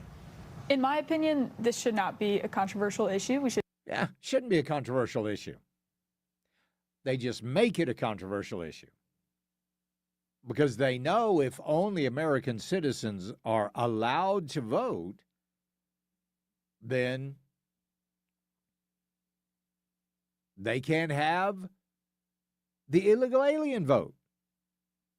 Oh, and by the way, a lot of municipalities, and this is one of the reasons they're screaming about this, because but a lot of municipalities allow illegal aliens to vote. I want you to listen to, where's old Chuck Schumer? I want you to listen, hold on. Yeah, here's Chuck Schumer. What do you think when he asked him to stand? Bottom line is very simple. We agree we need to protect Americans. He's not. By his reckless ICE agency in Minnesota, 2 Americans were killed. Americans are being pulled out of their cars and beaten.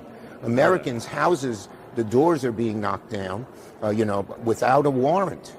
And no other police department in America, run by Americans, has done what ICE has done. So yes, we want to protect Americans. He's not doing it, and that's why the American people are against what ICE is doing. Unfortunately, that is not the case. That is not the case. The vast majority of Americans actually agree with ICE. But I want you to listen to what Chuck Schumer said about the SAVE Act. before the Senate is asking for people to have real ID or a passport or a birth certificate to register. When people are generally asked about voter ID, they're being asked to show an ID when they show up to vote. But what I'm asking you, Senator, because I know you're against the Save America Act, what kind of voter ID could you support? Is there a middle ground? Look, Democrats support voter ID, and many states do, but that's not what the SAVE Act does. It will purge tens of millions of Americans from the voting lists, and they won't even know they're purged till they show up at the polling place and they say you're purged. And what is the mechanism for purging them? DOGE, what Elon Musk put in terms of the policies of what to do. Now, what he leaves out is that states, number one, states are required to purge their voter rolls. If you live in a state and maybe you're in your 70s, you haven't voted since you were 30, they declare you an inactive voter. This happens literally in every state in the union. So they declare you an inactive voter and they remove you from the voter rolls. And if you want to go and start voting again, guess what? You got to go re-register.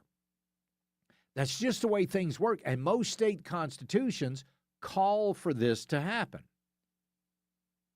But it will also remove well-known Democrat voters like the deceased. There was I just saw in Fulton County, Georgia, there was, I think it was 900 ballots. 900 ballots came from one address. 900 ballots, one address. And that's not right.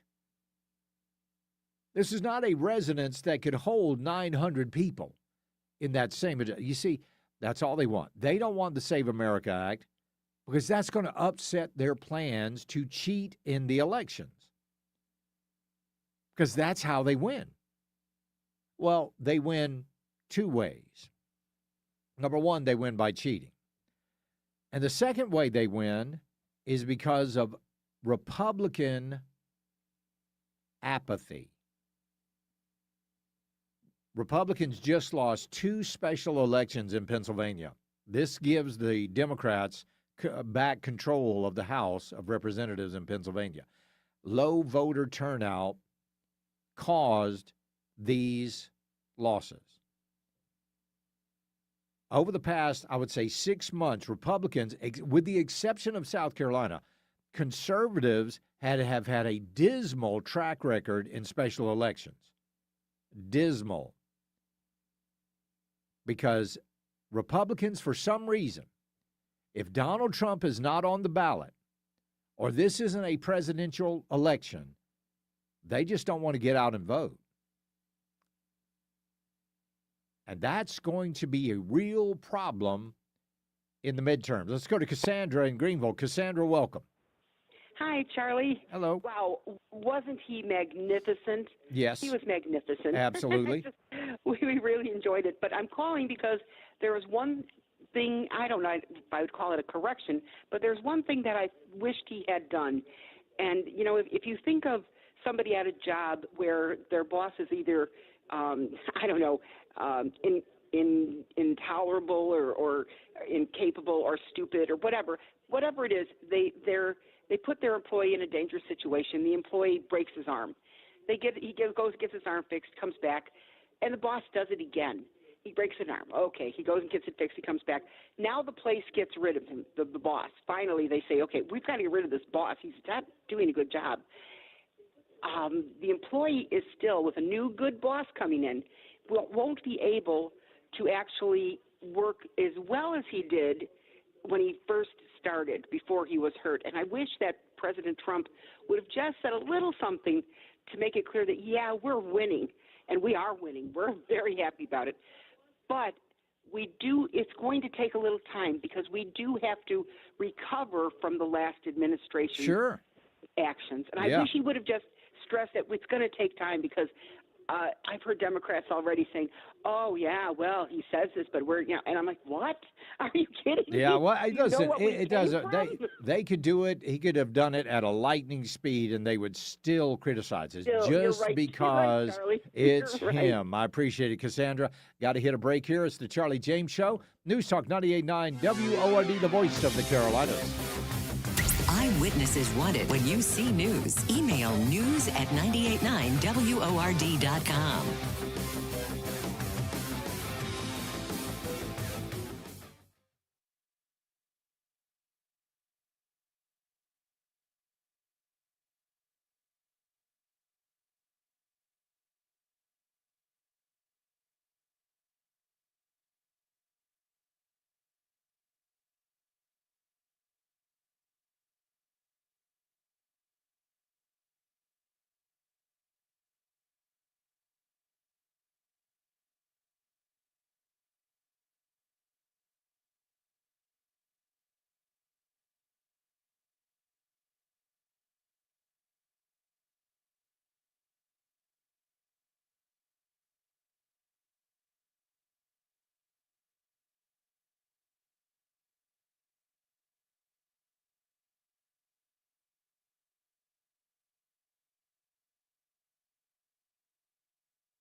Leave your message on the Common Sense Retirement Planning text line. 800-905-0989. This is the Charlie James Show on News Talk 98.9 WORD. The voice of the Carolinas. All right, a couple of quick things here before we get to Chuck in Mills River.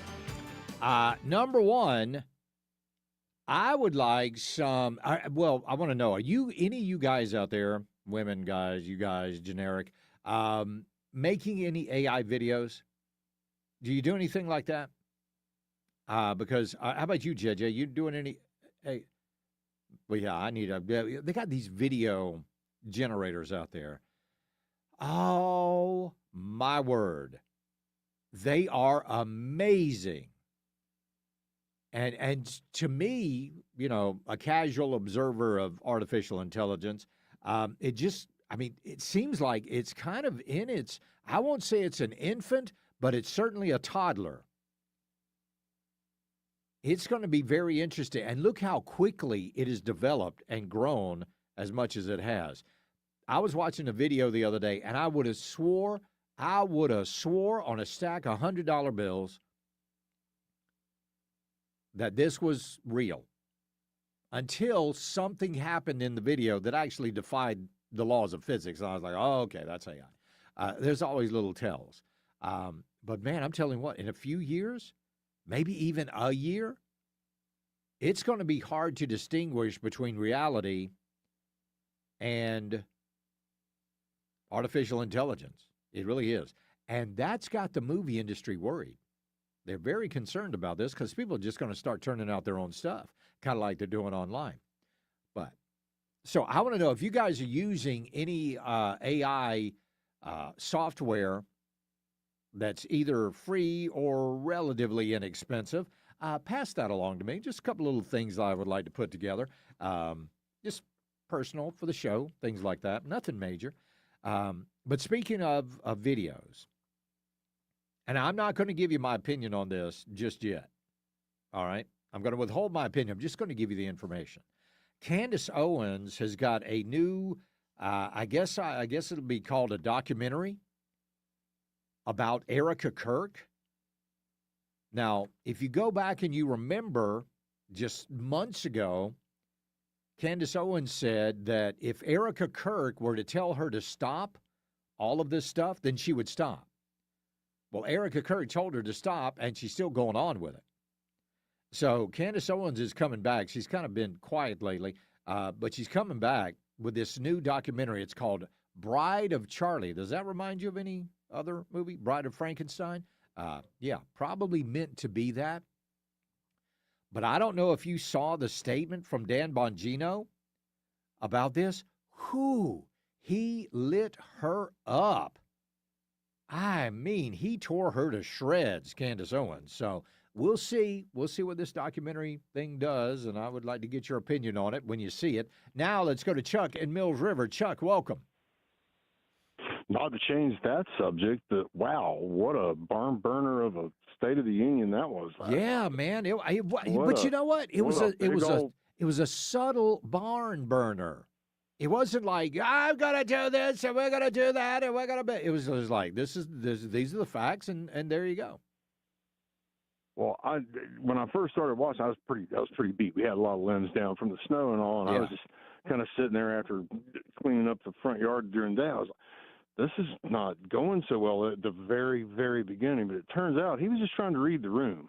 Yeah. And then I got to looking, and who was the representative that sat on the left in the red dress? I'm sorry, but her name eludes me. I was like, who's that girl standing up with the Democrats clapping? We've got people on our side that got some attachments. She was actually in the front row. I don't believe she was. I don't believe she was a Democrat. No, she was most certainly not. I looked it up earlier and I forgot. Anyway, point being, he gets up there and basically punches him in the mouth. Yeah. He really did. There were a couple of times where, a verbal beatdown, you know me, I love a fight, Charlie. And I don't care if it's a verbal beatdown. If it's a verbal beatdown, sometimes that beats the real thing because nobody actually got physically injured. But, facts don't care about your feelings. And it just went on and on. He wouldn't stand for anything except for the Medal of Honor. And if you were watching last night, what a moment to be an American and actually see that happen. That doesn't happen every day. Yeah. I stood up and I applauded. I thought he did a fantastic job. In contrast, the response was like, it went from Donald Trump being, "How do you feel, America? Let's bring it up. This is how you should feel as an American, and this is how you do feel, whether you want to admit it or not. You should be proud to be an American." Yeah. And she was like, "This is what you're going to think. I'm going to ask 3 questions, like, are you better off, basically, type kind of situation." And I was like, I can answer that for myself. I don't need her to tell me. And she looked morbid. Yeah. Yeah. The they are. Virginia governor, I guess. Yeah. And yeah, Spamberger. I mean, she's soulless. But Trump, my man, he knocked that one. It took him a minute. I think he really took a minute to read the crowd and saw what he could get away with. And he saw the regular gals up there with one with the F ice button. Who wears that into Congress? Come on, really? Show a little respect. Well, they don't. They have no class, little. Chuck. They have no class whatsoever. They really are. Appreciate it, man. Thank you. So in response to the president's speech last night, CNN decided that they were going to bring on an expert to talk about the speech. And who better than a non-binary lesbian? As status maxing, jester maxing, and aura mogging. Okay. Yeah, so let me break that down for you. So jester maxing Wait a minute. Hold on. I got to hear that again. What did you just say with those made-up words? Generally, the kids describe this as status maxing, jester maxing, and aura mogging. Okay. Yeah, so let me break that down for you. So jester maxing is like playing to the crowd and trying to get people, like which he's very good at. Status maxing is aligning himself with people like the men's hockey team and like his success and trying to status max. These things are seen as very uncool by the kids, by the way. And then aura mogging is when you take the shine of someone who's actually quite successful or good, maybe some of his guests, maybe the World War II veterans he honored, maybe again the men's hockey team, and you are aura mogging. You are stealing their shine for yourself because you do not inhibit yourself, the aura alone. So that was the vibes of how the kids were talking about it. That's how the kids felt about it. You see, your aura mogging, your status max. Do they sit around and just make up this foolishness? Answer, yeah. We'll be right back. It's the Charlie James Show, News Talk 98.9 WORD, the voice of the Carolinas. While others talk rough, Charlie stays smooth, like a perfect putting green. News Talk 98.9 WORD, the voice of the Carolinas.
with Charlie. 800-905-0989. Save it on your phone. This is the Charlie James Show, only on News Talk 98.9 WORD. The voice of the Carolinas. All right, let's go to the WORD talk line. We'll talk to Oyster Man in Travelers Rest. How you doing, Oyster Man? I am doing fine on the way home, fighting the traffic and all the undeveloped roads that we have. I just can't handle it anymore, Charlie. I understand. It's going to get even worse. Going to get even worse. You've been talking, I'm sure, all day, and I just picked up just now. Has anybody, or have you touched on the fact that only 4 of the Supreme Court justices showed up last night? Did not touch on the fact, but I did notice it last night. But I did notice Amy Coney Barrett was there, and I thought that was very interesting.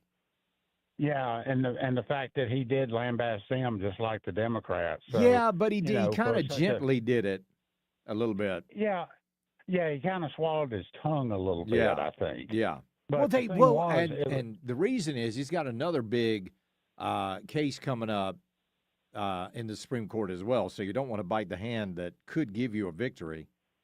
Exactly. But the thing is, wouldn't you think that maybe if all the other Democrats went to a party somewhere and sat down and sang jambalaya and all that other stuff, wouldn't you think that they would have given a reason why the 5 didn't show up? That again, it was, but I haven't heard anything. I mean, it was kind of interesting that the entire Supreme Court didn't show up to the State of the Union speech, but I don't know. Because I'm 71 now, and so I remember the early years when all that was going on with the Supreme Court and the speeches and all that. And I think the best one I ever heard was one of the ones Ronald Reagan did. Yeah. And last night kind of reminded me, like they say, that he does pick out some Reagan-esque type things. Yeah. And absolutely. And the thing was, but the one thing that we go back to Iran, I want our embassy back in Tehran. I think they owe it to us after all those people were taken captive and, some shot and killed or whatever, the Marines, I think, and all of that. And people don't have that history of what has been going on for decades, and why this started. I mean, this has been going on since late 70s, early 80s. Yeah,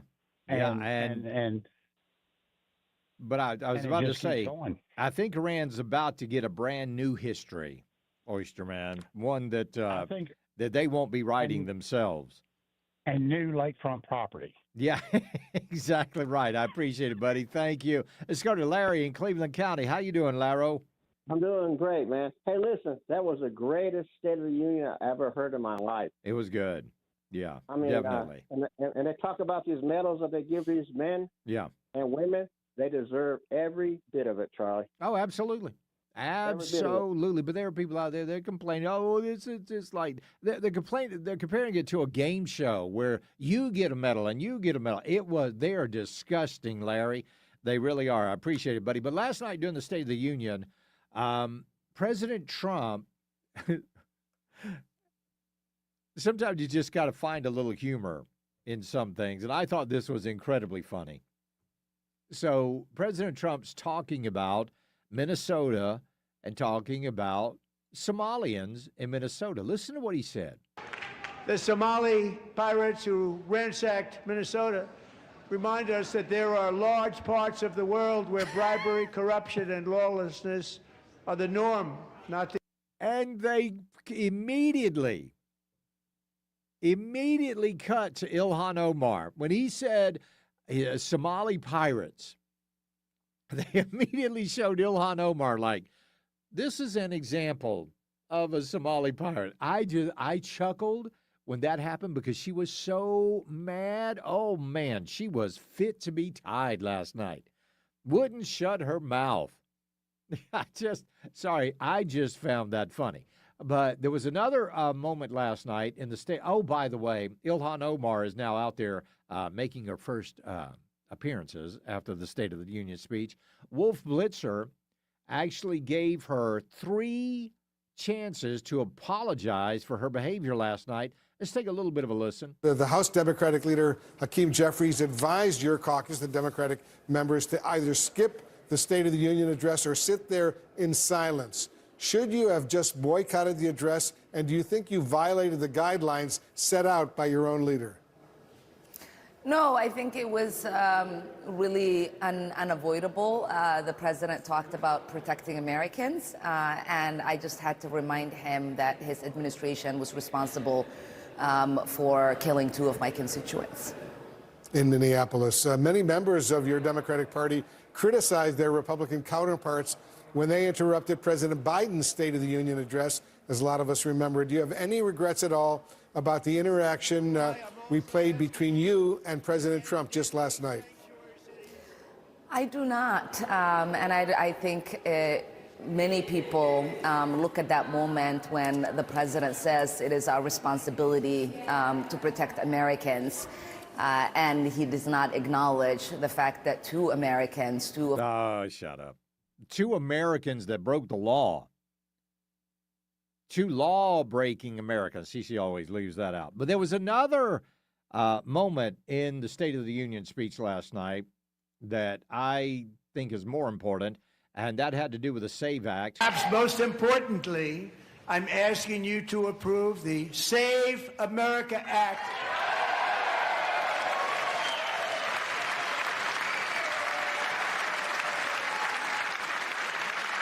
To stop illegal aliens and others who are unpermitted persons from voting in our sacred American elections. That cheating is rampant in our elections. It's rampant.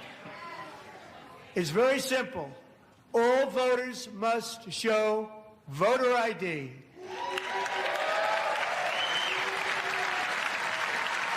So then he went on to call out John Thune, and he said, John, get it done. We've got to stop the cheating, John.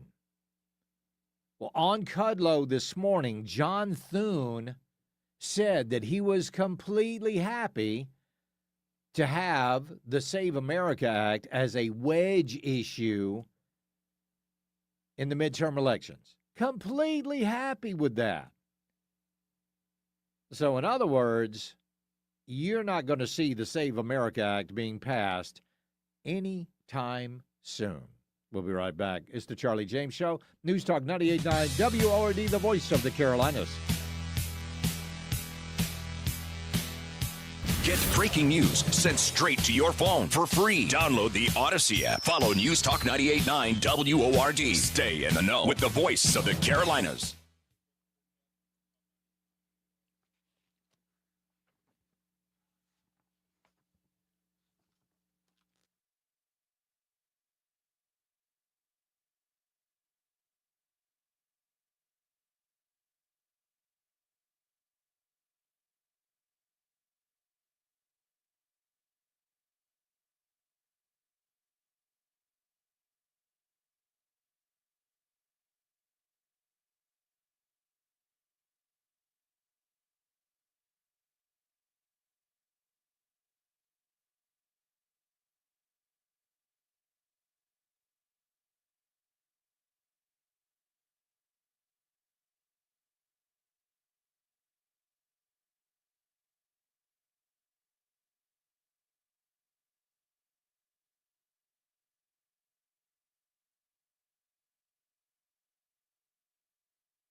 Next on the Common Sense Retirement Planning text line. 800-905-0989. Text or call. One number does it all. 800-905-0989. This is the Charlie James Show on News Talk 98.9 WORD. The voice of the Carolinas. All right, let's go to the WRD talk line. We'll talk to Stephen in Clemson. How you doing, Stephen? I'm doing well, Charlie. All right. Yes, that was one heck of a speech, and he is definitely natural. But let me tell you, I am a 17-year security veteran, and I just was waiting for those two women to get kicked out, Omar and Tlaib. Yeah. You know, those air-sucking, methane-spewing women, they just made me sick. They were distracted. I was distracted the whole time, and it was just so disrespectful. I couldn't believe they weren't kicked out. Yeah. But you know, one other thing, and I wish the networks would do this maybe next time, is when they're showing these close-ups, all these Democrats not recognizing anything, and even, you know, anyone that's on the close-up, let's flash their name up there so we can put a name with a face.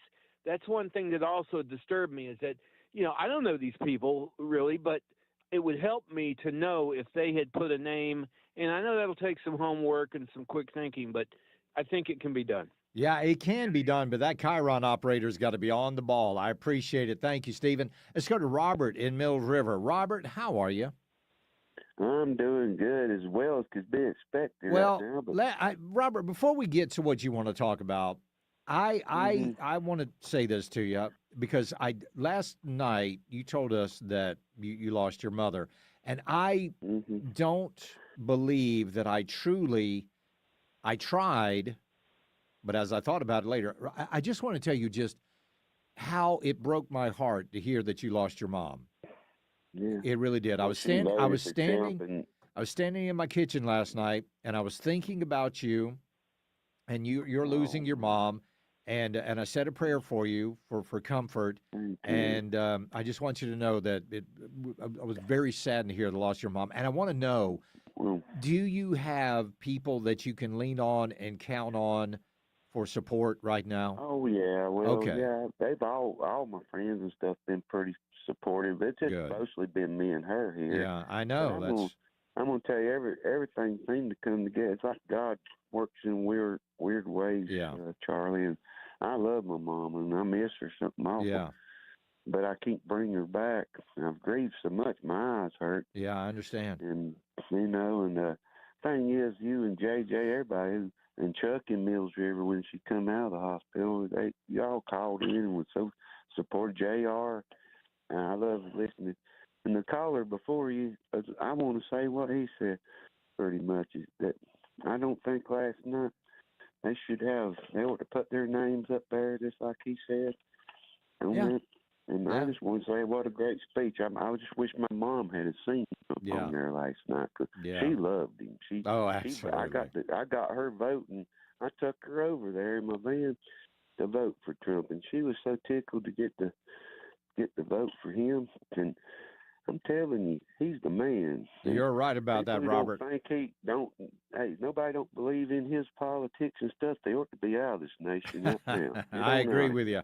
I appreciate it, Robert. Thank you very much. Let's go to George in Greenville. How you doing, George? I'm good, thank you. Yes, hey, just two things real quick. I think I'm very patient with a lot of people, but when I see Democrats, especially on the Democratic side, being that disrespectful to the highest office in the land, it really bothers me. And second of all, the camera work last night I've seen so many State of the Unions, the camera work was so terrible last night. They just couldn't find anybody. He's talking about these people getting awards, and you're like, where's he at? Yeah, I know, right? And they went to the older gentleman that was sitting behind Melania Trump, because they thought he was the guy that was being awarded the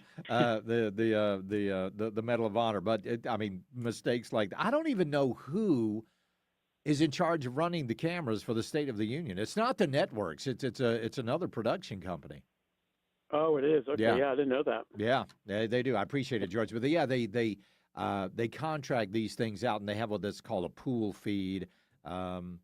Anyway, so there you go. But that Chiron thing, that, and I understand what you're saying, but that would be very hard to do. Very hard to do. Okay. Believe it or not, There are other bigger stories out there than the State of the Union speech. I want you to listen to John Solomon. This is something we're going to be talking about tomorrow. Listen to this. I'm your host, John Solomon, reporting to you as always from the nation's capital, and we are going to break some big news on this show. Some of it you may have seen. Some of it is moving right now at justthenews.com. Let me get to the most urgent news that just happened. Just a few minutes ago, FBI officials confirmed to Just the News that the Bureau spied on its future director, Kash Patel, back when he was a private citizen in 23 by getting his phone records. That's right. He wasn't the only one around President Trump that happened to. They also did it to current White House Chief of Staff Susie Wiles. Sources telling us that both of those phone record seizures were through grand jury subpoenas and were focused on allegations involving the classified documents case against President Trump. That's the one that eventually led to the raid at Mar-a-Lago, then the appointment of Jack Smith, then the indictment of President Trump related to those documents that were found at his home, and then the dismissal of the case. So that's pretty big news. That's extremely big news. And now we're hearing that Kash Patel has relieved some of these folks of their duties. FBI Director Kash Patel out with an allegation that the prior FBI obtained his phone records, and not only his. What can you tell us about that? Right, this has been breaking in the last hour or so. We are told that, according to Kash Patel, the FBI director, the prior Bureau leadership obtained his phone records and phone records to current White House Chief of Staff Susie Wiles back in 2022 and 2023. This eventually led into the Jack Smith special counsel investigation into then former President Donald Trump. We're told that some of these records are just toll records, which don't have specific information other than times and dates. They don't have the actual content of calls, but two sources in the FBI say that Susie Wiles' attorney agreed to be recorded by FBI agents in 2023. She did not agree. We've reached out to her for comment. FBI Director Patel, in a statement to Fox News, calls this outrageous and deeply disturbing. And that's going to be a big news story. FBI spying on Trump and his future administration. All right, folks, we will see you tomorrow. Y'all have a lovely evening. We enjoyed you this afternoon. God bless. Buckle up. Bye, y'all.